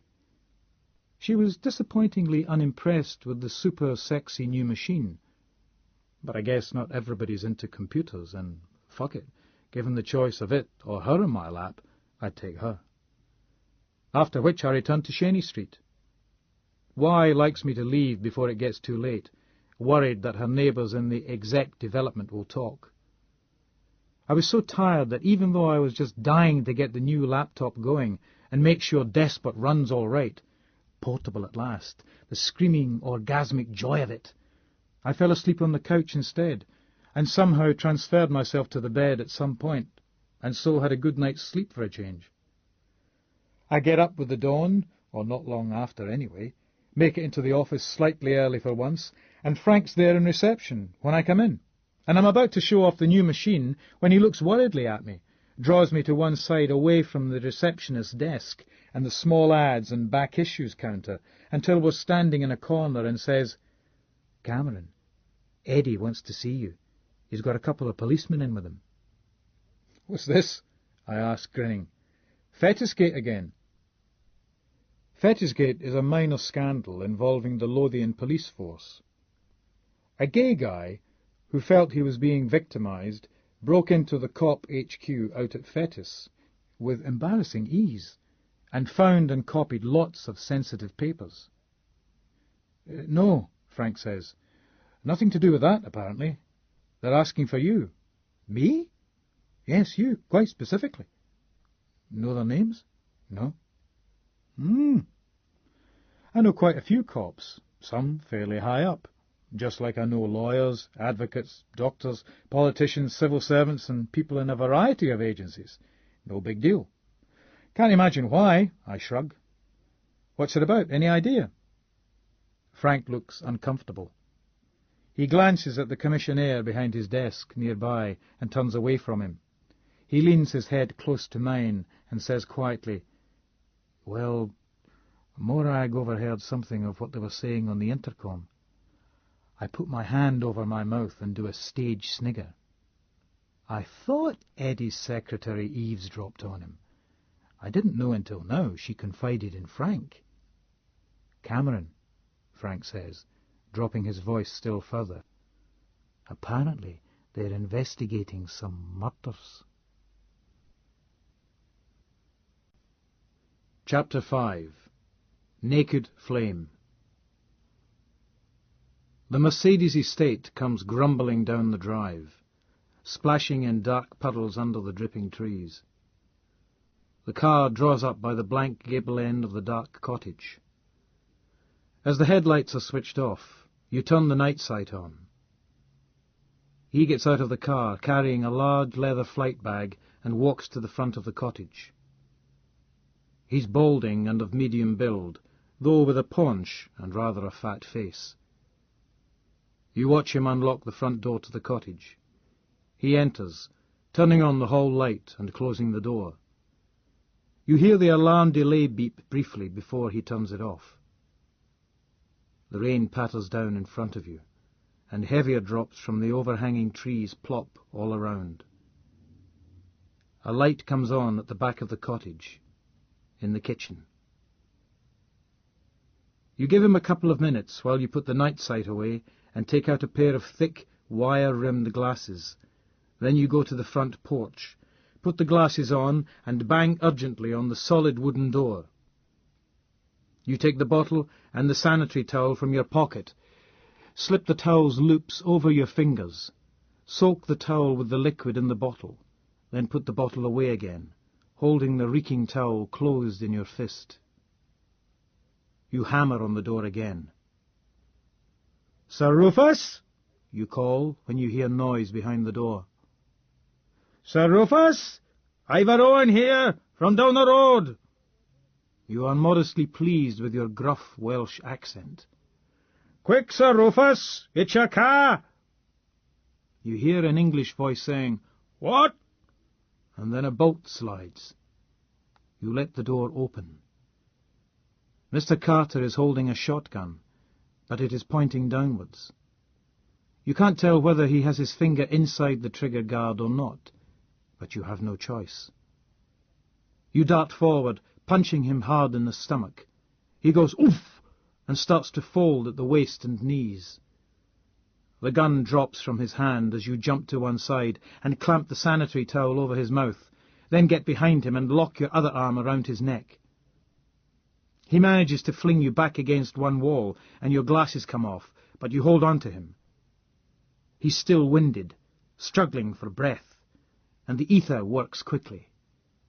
He sags and collapses. You go with him to the floor, keeping the towel tight over his face.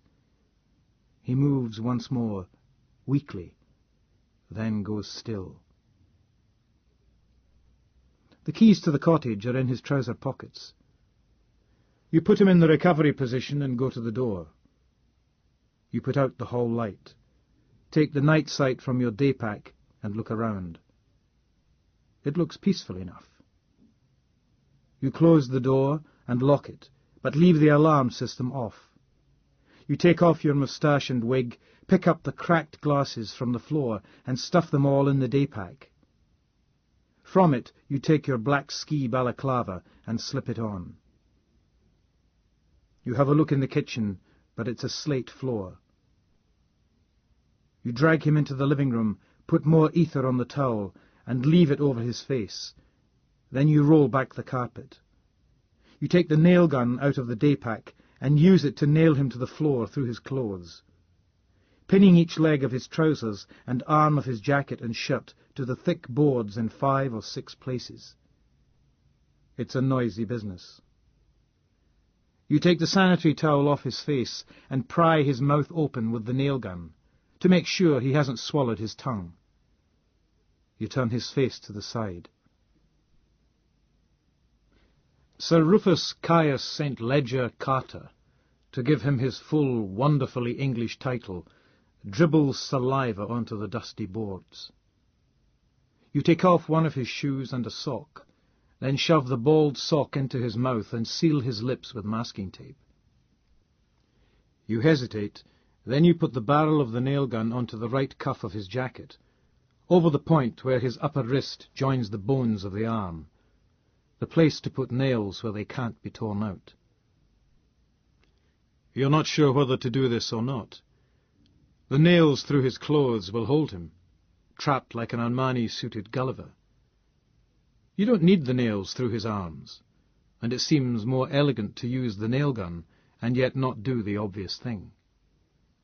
You shake your head and put the nail gun aside. He moans. Then his eyes open slowly, and he sees you and tries to move, but can't. He screams down his nose. You're becoming familiar with men making this noise now. You leave him shaking and screaming and go through to the storeroom off the kitchen, where there are a couple of colour gas cylinders near the back door. One bottle is empty, waiting to be picked up after running the cottage's stove and central heating system. The other cylinder feels full. You roll its chilly bulk through to where Sir Rufus is still making a racket on the living-room floor. He's sweating despite the chill. A corner of the tape over his mouth has come off. He's trying to shout something, but you can't tell what it is. You pull an easy chair over to where he can see it, near the cold, dark stone hearth. You roll the colour gas bottle over to the chair, then haul the cylinder up and onto the chair until it rolls down the arms, resting against the back of the seat. The chair threatens to tip over backwards, and you push it against the stones and slates of the fireplace so it can't move. Sir Rufus is still trying to work the gag off. You look in your day pack and pull out the valve with the length of rubber pipe and the brass nozzle attached. You secure it to the top of the colour gas bottle. There is a hacking, spitting noise from behind you. Look, for Christ's sake! What is this? Stop! I'm rich! I can... You go over to him, plant one foot on his head, and soak the sanitary towel again. Look! I can get money! Christ! No! You clamp the towel over his face again. He struggles for a while before he goes limp. You put another, bigger strip of tape across his mouth. It takes a while to get the nozzle set just so on the seat of the easy chair. Then, as you're testing the gas flow, you hear a whistling, retching noise, and turn in time to see twin streams of vomit spurting from Sir Rufus's nostrils and spattering over the floorboards. "Shit," you say, and go quickly over to him, tearing the tape off his mouth. He gasps and sputters, almost choking. More of the vomit comes up, rolling out of his mouth and onto the floor. You smell garlic. He coughs some more, then breathes more easily. When you're sure he isn't going to drown on his vomit, and he's starting to make semi-comprehensible noises again, you hold the wispy hair at the back of his head and wind a length of tape right round his head a couple of times, sealing his mouth again. You put your stuff away in the day pack as he lies there, moving weakly, then more powerfully, the noises coming down his nose, faint, then strong. Moans, followed by what would be shouts if he could open his mouth. You squat down by the side of the easy chair, where the rubber hose from the coloured gas bottle loops down and round and up before it ends in the brass nozzle. Sitting on the cushion of the easy chair, looking black and incongruous, is the iron grate from the living-room fire. You've tied the brass nozzle to the grate with wire, pointing it up at the scuffed red wall of the gas cylinder about 15 centimetres above. Sir Rufus's head is about 1.5 metres from the easy-chair. He has a good view of it. "Well, Sir Rufus," you say, tugging a pretend forelock and still imitating the sing-song of a Welsh accent. You tap the wall of the cylinder. "I suppose you know what a blevy is, don't you?" His eyes look like they're coming out of their sockets. His voice, coming down his nose, sounds strangled. "Of course you do," you say, smiling behind the mask and nodding. "That ship, that LPG carrier of yours, well, your company's, did just that in the Bombay docks, didn't it?" You nod again, a sort of floating, bobbing nod you somehow associate with the Welsh. "1,000 dead, wasn't it? Mind you, they're only Indians, eh? Still fighting it in the courts, are you? Shame these things always take so long, really, isn't it?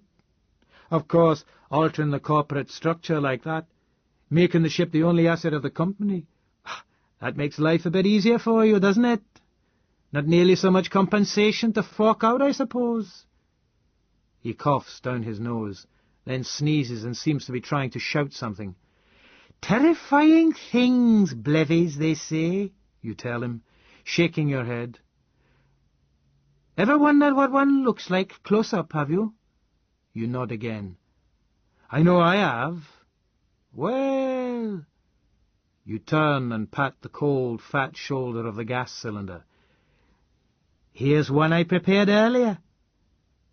You turn the knurled wheel on the valve. The gas hisses gently. You take a cigarette lighter from your pocket and hold it to the mouth of the little brass nozzle tied to the grate. You flick the lighter and the gas ignites, a small, flickering yellow and blue flame blowing up towards the gas cylinder. "Oh," you say, "that looks a bit tentative, wouldn't you say, Sir Rufus? You could be here all night." You turn the valve wheel slowly until the jet is roaring and the fierce yellow-blue flame licks around the curved cylinder wall. "That's better." Sir Rufus is screaming quite hard now, and his face is very red. You hope he doesn't have a heart attack before the blevy. That would be, well, just what you'd expect from a man like Sir Rufus, getting out of something through a loophole. Sadly, you can't hang around to make sure. You take a quick look from the front door with the night sight, your hand shaking as you listen to the distant roaring sound coming from the living room, even though you know it will take a while yet, and the faint, almost childish screams. It's still raining. You close the door and lock it and walk quickly off into the night. 5 minutes later, as you're about to start the bike and beginning to worry that it hasn't worked, that he's got free somehow, or the gas jet has blown itself out, or his mistress got here earlier than expected and had a key, or something else has gone wrong. The explosion bursts suddenly, fabulously into the night, lighting up the whole rain-swept valley and the clouds above, and producing a small mushroom cloud of incandescent gas, climbing and rolling into the darkness. You start the engine with the noise still rumbling down between the Welsh hills. "Right, Mr. Colley, I'd better tell you what's happening here." "Suits me," I say, with only slightly more bravado than I feel. Detective Inspector MacDunn and Detective Sergeant Flavelle are sitting across the boardroom table from me. The Callie's boardroom is directly above the editor's office, set into the slope of the building's castellated roof. It's an impressively raftered room, containing a massive, venerable-looking table and seats that look like smaller versions of the one in the Ed's office. The walls are oak panels. They support dully formal paintings of former editors, stern faces glaring down to remind you this is one of the oldest newspapers in the world. Being a floor higher than the Ed's office, the view is even better, but despite the fact that I haven't visited here before, I'm not spending too much time looking out the window. The DI is a dark, heavy-set man with an accent that sounds half Glaswegian and half English. He wears a dark suit, and he's carrying a black coat. Young Sergeant Flavel, who's in charge of a cheap-looking briefcase, looks a little like Richard Gere with a thin moustache, but spoils the effect by wearing a blue quilted anorak over his suit. Still, at least he's warm. I left my jacket hanging over the back of my seat in the newsroom, and it's cold up here. Eddie suggested we use the boardroom after I went to his office, was introduced to the two cops, and told they wanted a word with me. The DI looks around the room. "I suppose it's all right to smoke in here?" he asks me. "I suppose so." Sergeant Flavel spots an ashtray on a window ledge and goes to get it. The inspector lights a B&H. "Smoke?" he asks me, seeing me watching him. I shake my head. "No, thanks." "Right, Mr. Colley," Inspector McDunn says in a getting-down-to-business sort of way. "We're carrying out an investigation into a number of serious assaults and murders, plus related crimes. We think you might be able to help, and we'd like to ask you a few questions, if you don't mind." "Not at all," I say, breathing deeply as the cloud of smoke from McDunn's cigarette rolls over the table towards me. Smells good. "Sergeant, could you—" McDunn says. The sergeant takes an A4 manila envelope from his briefcase and hands it to the inspector, who takes out a single sheet of paper. He hands it over to me. "I assume you recognize this?" It's a copy of a piece of TV criticism I did for the paper about 15 months ago. Not exactly my speciality, but the regular guy had come down with an eye infection, and I welcomed the opportunity to editorialize a bit. "Yeah, I wrote this," I say, grinning. "Hell, my name's at the top of the piece, beside the headline, 'Radical Equalizer'." Inspector McDunn smiles thinly. I read the piece while the boys in blue, well, black and blue, look on. As I read and remember, I feel the hairs on the back of my neck prickle. This hasn't happened for 20 years or so. I hand it back. "So?" I ask. The inspector looks at the A4 sheet for a moment. "Perhaps," he quotes from it, "somebody should make one of these programs for those of us who are fed up seeing the usual suspects get theirs, corrupt landlords, substance-abusing youths, and, of course, the inevitable drug dealers, reprehensible villains all, no doubt, but too predictable, too safe, and introduce a real avenger, a radical equalizer who'll take on some alternative hate figures. Somebody who'll give people like James Anderton, Judge Jemison, and Sir Toby Bissett a taste of their own medicine. Somebody who'll attack the asset strippers and the arms smugglers, ministers of HMG included. Listening, Mr. Persimmon? Somebody who'll stand up against the tycoons who put their profits before others' safety, like Sir Rufus Carter. Somebody who'll punish the captains of industry who parrot that time-honoured phrase about their shareholders' interests coming first, as they close down profitable factories and throw thousands out of work, just so that their already comfortable investors in the home counties and Marbella can make that little bit extra that always comes in so handy, darling, when you're thinking about trading up to a 7 Series Beamer or moving the Gin Palace to a more expensive mooring." The detective inspector smiles briefly, humorlessly at me. "You did write that, Mr. Colley?" "Guilty," I say, then give a small laugh. Neither man laughs uproariously, slaps his thigh, or has to wipe tears from his eyes. I clear my throat. "How is that nice Mr. Anderton, anyway? Enjoying his retirement?" I sit back in my seat, feeling the carved wood against my back. I'm cold. "Well, Mr. Colley," the detective inspector says, slipping the photocopy of the article into the envelope and handing it back to the sergeant. "He's all right, I believe. MacDunn clasps his hands on the table. But Judge Jimison and his wife were assaulted while on holiday in Carnoustie during the summer. Sir Toby Bissett was murdered outside his home in London in August, as I'm sure you're aware. And Mr. Persimmon was murdered last month at his house in Sussex. I'm aware my eyes are bulging. What? But I didn't know. There's been nothing about Persimmon. He was supposed to have died peacefully at home. There was a security aspect to Mr. Persimmon's murder, as I'm sure you'll appreciate, Mr. Colley. But you kept it quiet for a month? It needed a D notice on one of the London papers, the sergeant says, smirking. But they were cooperative.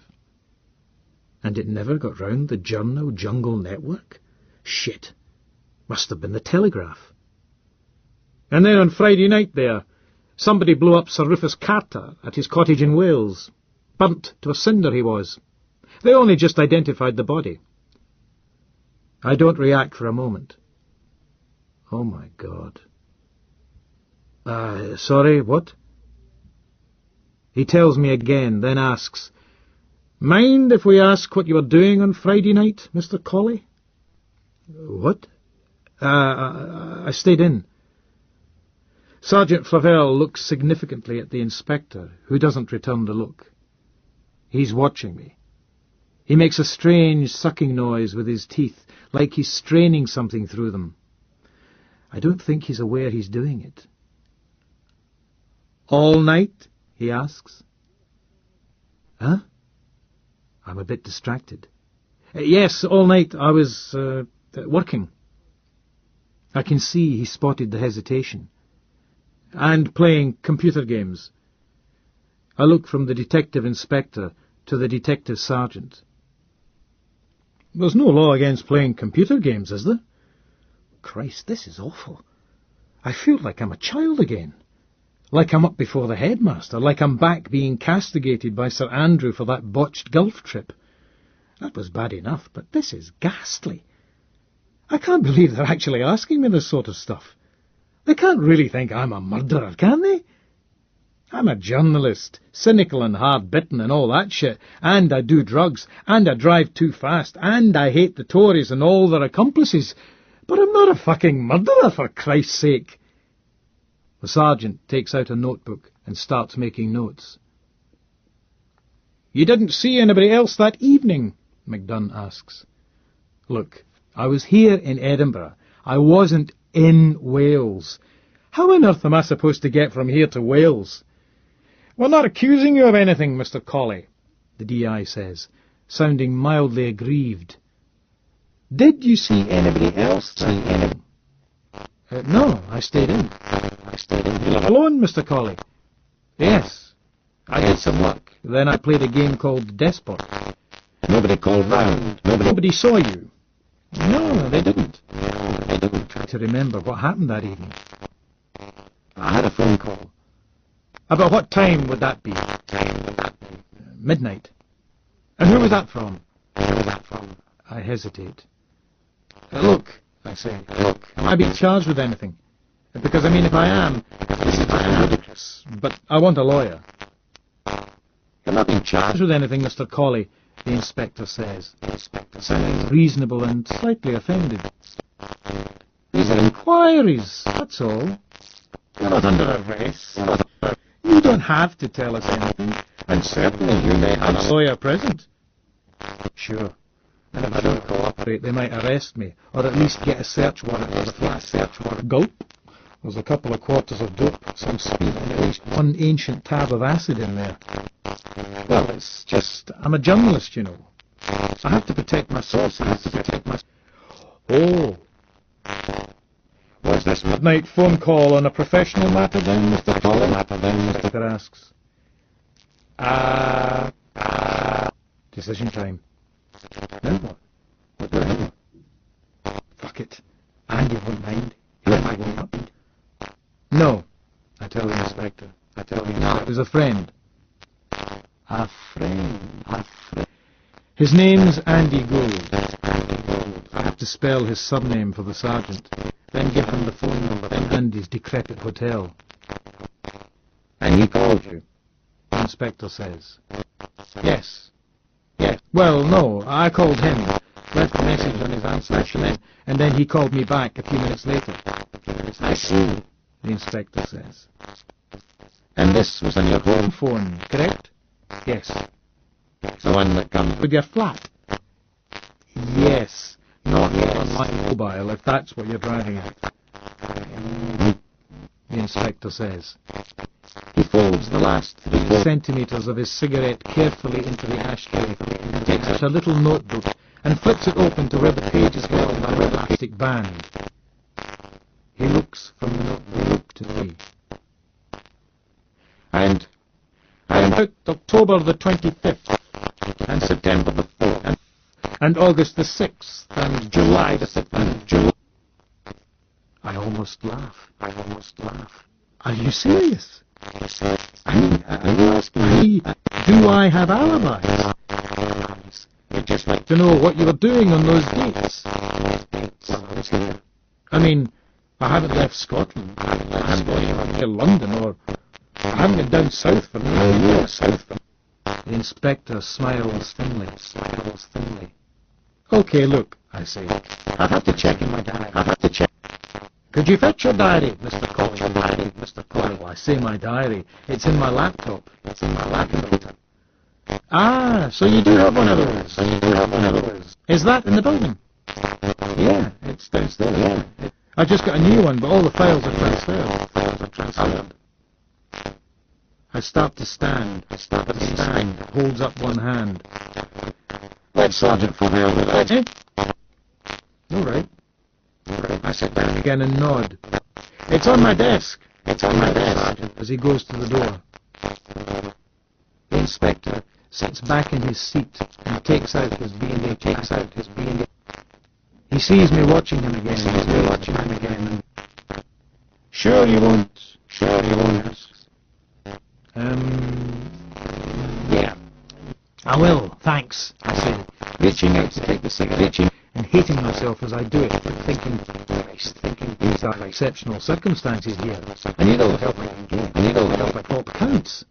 The inspector lights my cigarette, and then stands up and walks towards Princess Street.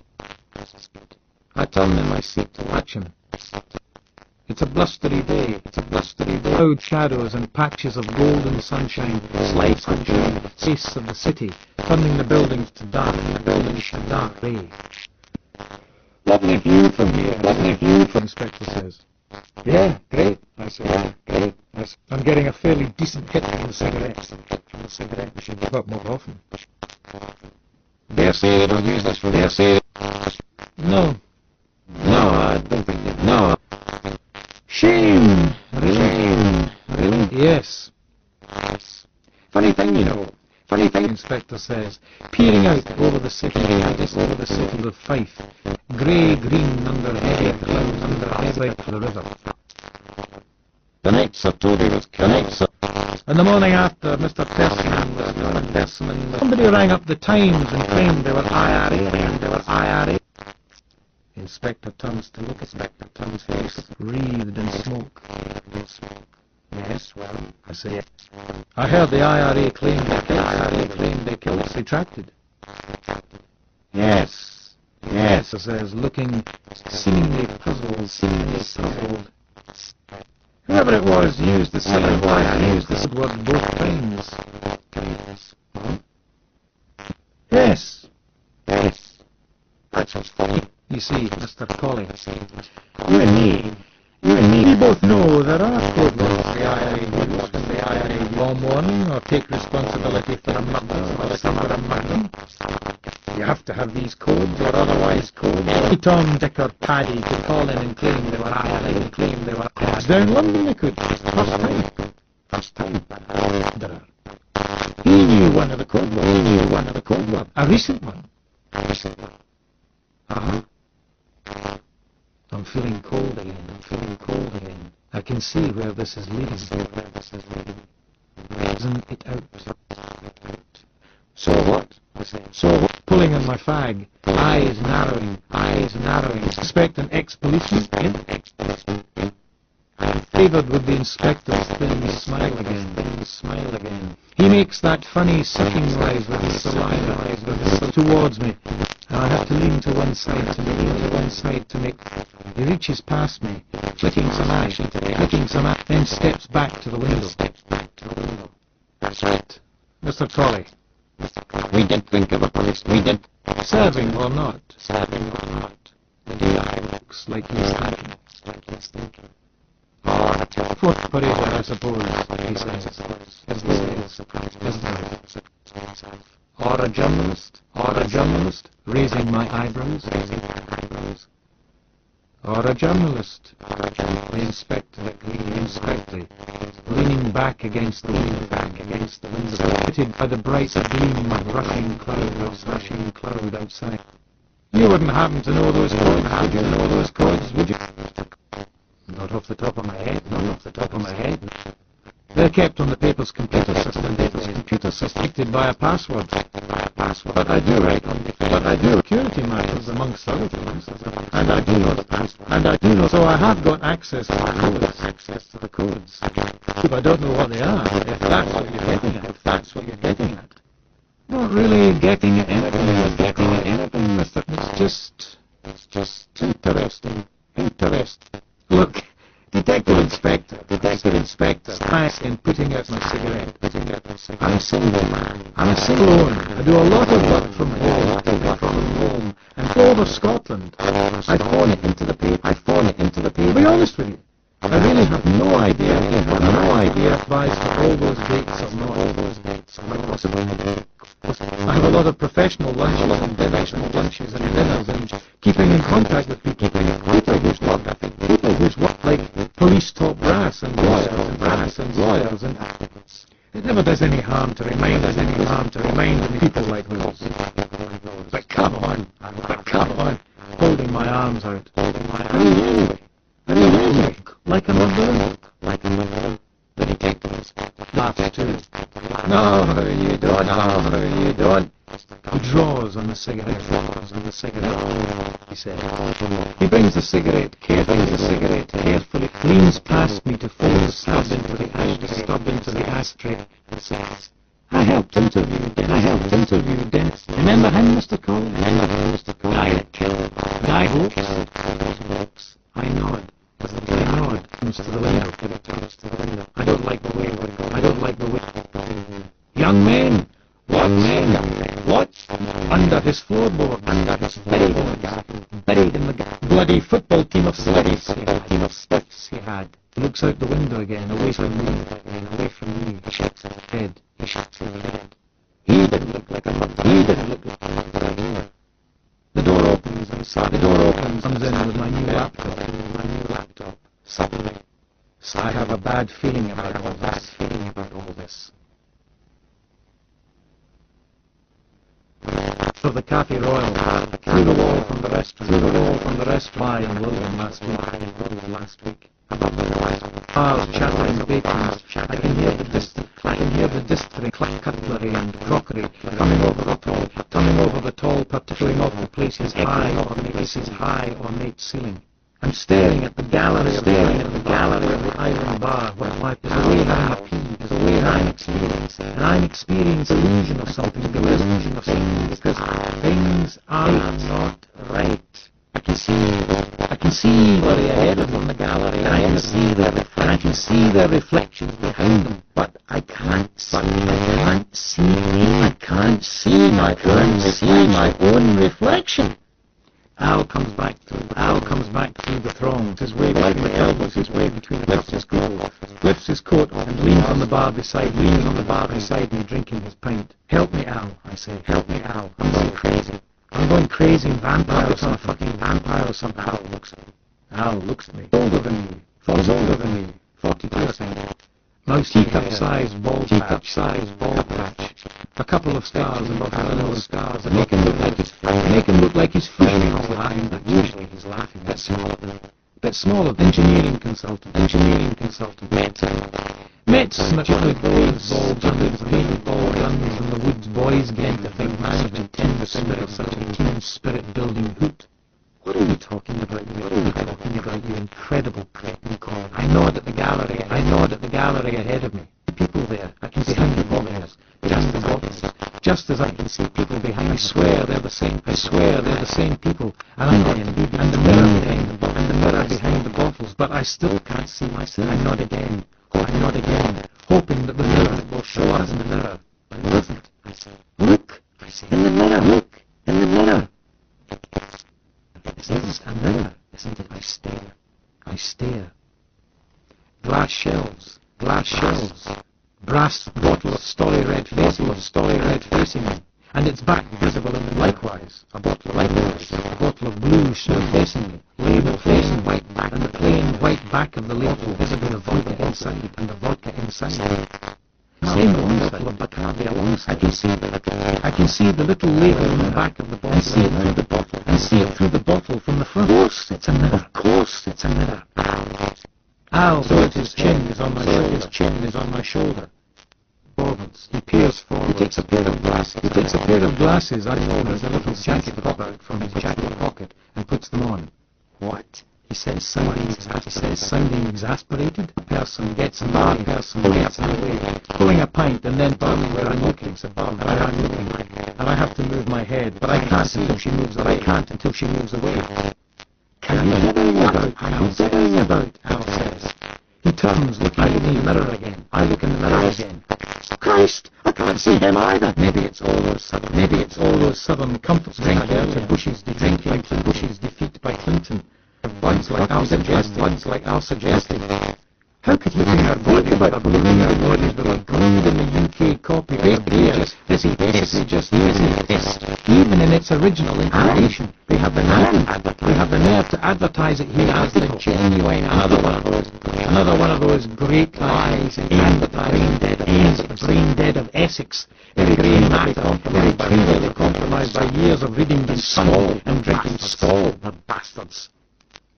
Getting a funny look from a bar person passing at the time. Poker in the eye, almost poker in the eye.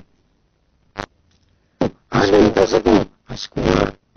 You're pissed, Al says, going back to his pint. One of the people in the mirror is looking at me. I realize I'm still pointing. Behind, I turn and look behind, but there's just a whole load of bags. Nobody looking at me. I turn back and stare just as the bar person I own after Saul takes the bottle of Bacardi down from the shelf. I stare. Its reflection is still amazing. Even more amazing. The man who was looking at me is still looking at me. Then it occurs to me of a tile mural on the wall above him. And look above. I turn round and look above the people behind me. There's coming in a bit of light coming in through the tall engraved windows. No mural. I turn back again as the bar person puts the Bacardi bottle back on the shelf. It's not quite slightly out of position. One of the older male bar staff passes by, reaches out in exactly the right position again to maintain the mirror illusion before going through a pump and filling a couple of pint glasses with 80 shilling.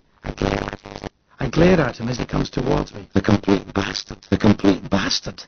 Back. Then I pull back as he comes right up down in front of the glasses down in front of Al and me. I look down and see it's empty.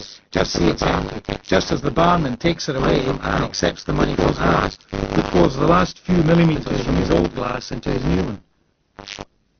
I shake my head. No man. I say, looking up at the scene. I can't handle all this. What? Al says, frowning. I can't handle this. Today's just been like shit. Cameron, Al tells me. Nods past me. There's a couple of proper seats. Let's sit down. Let's get some fags, eh? No, and you're giving up, remember? Yeah, but it's been a difficult day, Al. Head for those seats, okay? Forget my coat, but Al remembers it. We sit at the end of one of the bar's ribbed green leather semicircular benches, pints on the oval table. Do I really look like shit? Do I really look like shit? Cam, Shafted. you look shafted. Fuck off, you asshole. Oh, fuck off, you uncivil Just bastard. calling it the way I see it. Just calling it the way I see it. A traumatic day. A traumatic day. I tell him, pulling my dries a bone about me. Grilled by the fuzz. Sounds painful, certainly. Thanks for coming for a drink, Al, I tell him, looking into his eyes with drunken sincerity and punching him lightly on the forearm. Ouch! Will you stop that? He rubs his arm. But anyway, think comparatively little of it. Al, you got any fags on you at all, Al? No, I still haven't. Oh well. But I really appreciate you coming for this drink, really, Al. You're my only pal who isn't another fucking hack. Well, apart from Andy. And, well, anyway. I really appreciate being able to tell you all this shit. And share it with the rest of the bar, if I didn't keep telling you to shut up. Yeah, but you wouldn't believe what they're getting at. I mean, you wouldn't believe what they're trying to fucking pin on me. A badge that says nil by mouth, perhaps. I wave this away and bend closer to him. I'm serious. They think I've been murdering people. Al sighs deeply. What a gift for dramatic hyperbole you possess, Cameron. It's true. No, Al says calmly. I think if it was true, they wouldn't have let you go, Cameron. You'd be in a cell. You'd be looking at bars, not trying to drink one dry. But I haven't got an alibi, I whisper angrily. I haven't got any fucking alibis. Some cunt's trying to set me up. I'm not kidding. They're trying to set me up. They call me on the phone and get me to go to some lonely spot and wait for a phone call on a public box, or get me to stay at home all night. Meanwhile, they're offing some fucker. I mean, by the sound of it, every one of the bastards deserved to die. Though actually, he hasn't killed them all. Just seriously assaulted some of them. Whatever the hell they mean by that. Wouldn't tell me. But I didn't do it. And the police are fucking crazy, man. They think I had enough time to get to the fucking airport, get down south or wherever, and kill these Tory fuckwits. Christ, they took my new computer. My laptop. Heinous bastards. They've even told me to keep them informed of my movements. Can you believe that? I've got to report into the local police if I go anywhere. What a nerve. I tried ringing some of the cops I know, top brass types, to find out what they know about all this. But they were all out. Oh, they were all at meetings. Suspicious as fuck.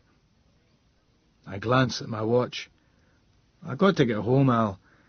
I have to flush all my stuff down the toilet or eat it or something. I drink some of my pint, spilling a little on my chin. But I'm being set up. I'm not kidding. Some bastard rings up calling himself Mr. Archer. Al sighs. I stare at him.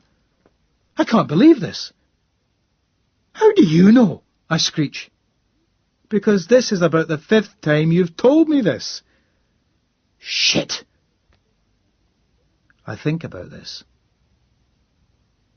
Do you think I might be getting drunk? Oh, shut up and drink your beer.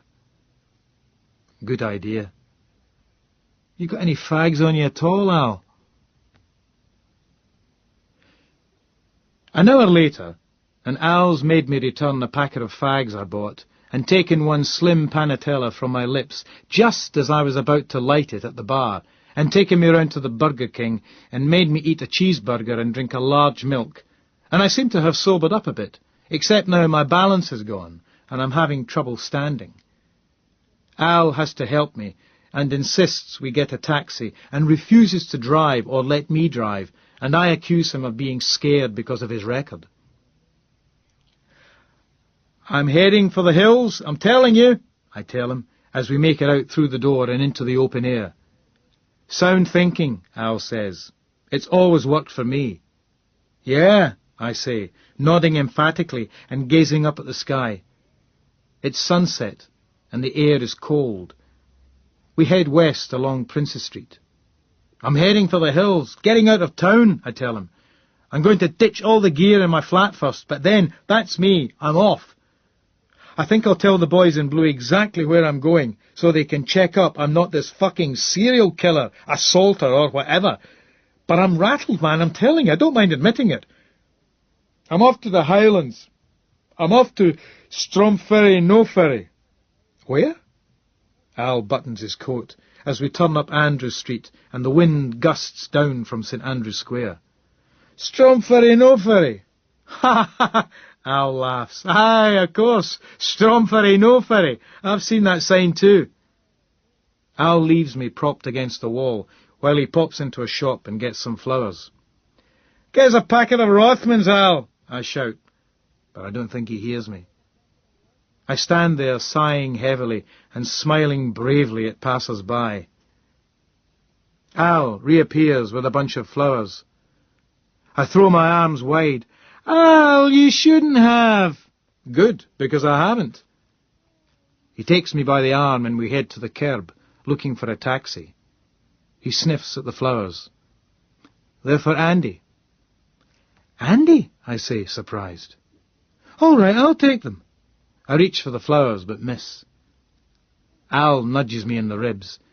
Not that, Andy, he says, waving at a taxi with its light on. It clatters by. They're for my wife, you buffoon, not this dissolute 80s boom victim moping in his gloomy mansion. Hotel, I correct him, and help him to wave at the next taxi. Somehow I stagger into the gutter and almost fall, but Al saves me. The taxi, which was slowing down and turning towards us, steers away and picks up speed again. I glare after it. Bastard. Idiot, I hear Al agreeing. He takes my arm again and starts to lead me across the street. Come on, Mr. Sobriety. We'll get one from the rank on Hanover Street. But my car! Forget it. Pick it up tomorrow. Yeah, I will. And then I am heading for the hills. I'm telling you. Good idea. Heading for the hills. I'm fucking telling you. Yes, you are, aren't you? For the fucking hills, man.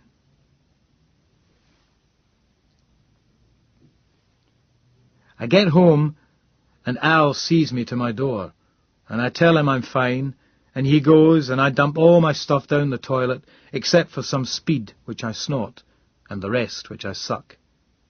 Then I go to bed, but I can't sleep, and the phone rings, and I answer it. Cameron? Neil. Oh, wow, yeah. Hi, Neil. Yes, well, I'm just calling to say sorry, but I can't help you. Yeah, right, yeah. What? Do the words chase, goose, and wild mean anything to you? Pardon? Never mind. As I said, I can't help you, old son. It's a dead end, understand? There's no link, nothing to find out. It's your story, but if I were you, I'd drop it. Yeah, are you all right? Yeah, you sound stoned. Yeah, nah. Well, I'm glad we've got that cleared up. I'll reiterate, I can't help you. You're on a wild goose chase, so just let it drop. Okay. Yes, well, I'll let you get back to whatever combination of substances it is you're currently abusing. Good night, Cameron. Yeah, night. I put the phone down and sit on the edge of the bed thinking, what the fuck was that about? So these guys all just died coincidentally? There's no connection with my Mr. Archer or Daniel Smout? I really don't like the sound of all this. I lie down again and try to sleep, but I can't. And I can't stop thinking about guys tied to trees with nooses round their necks, waiting for a train, or jerking around in baths while a drill sparks and bubbles under the water, or drowning in farm cesspits. I try to stop thinking about that sort of gory, ghastly stuff and think about why for a while instead, and have a wank, and still don't sleep, And eventually, after a lot more not sleeping, I'm dying for a cigarette, and so I get up and go out. But I must have slept after all, because it's 2:30 in the morning, all of a sudden, and there's nowhere open, and by now my head's sore, but I really need some tobacco.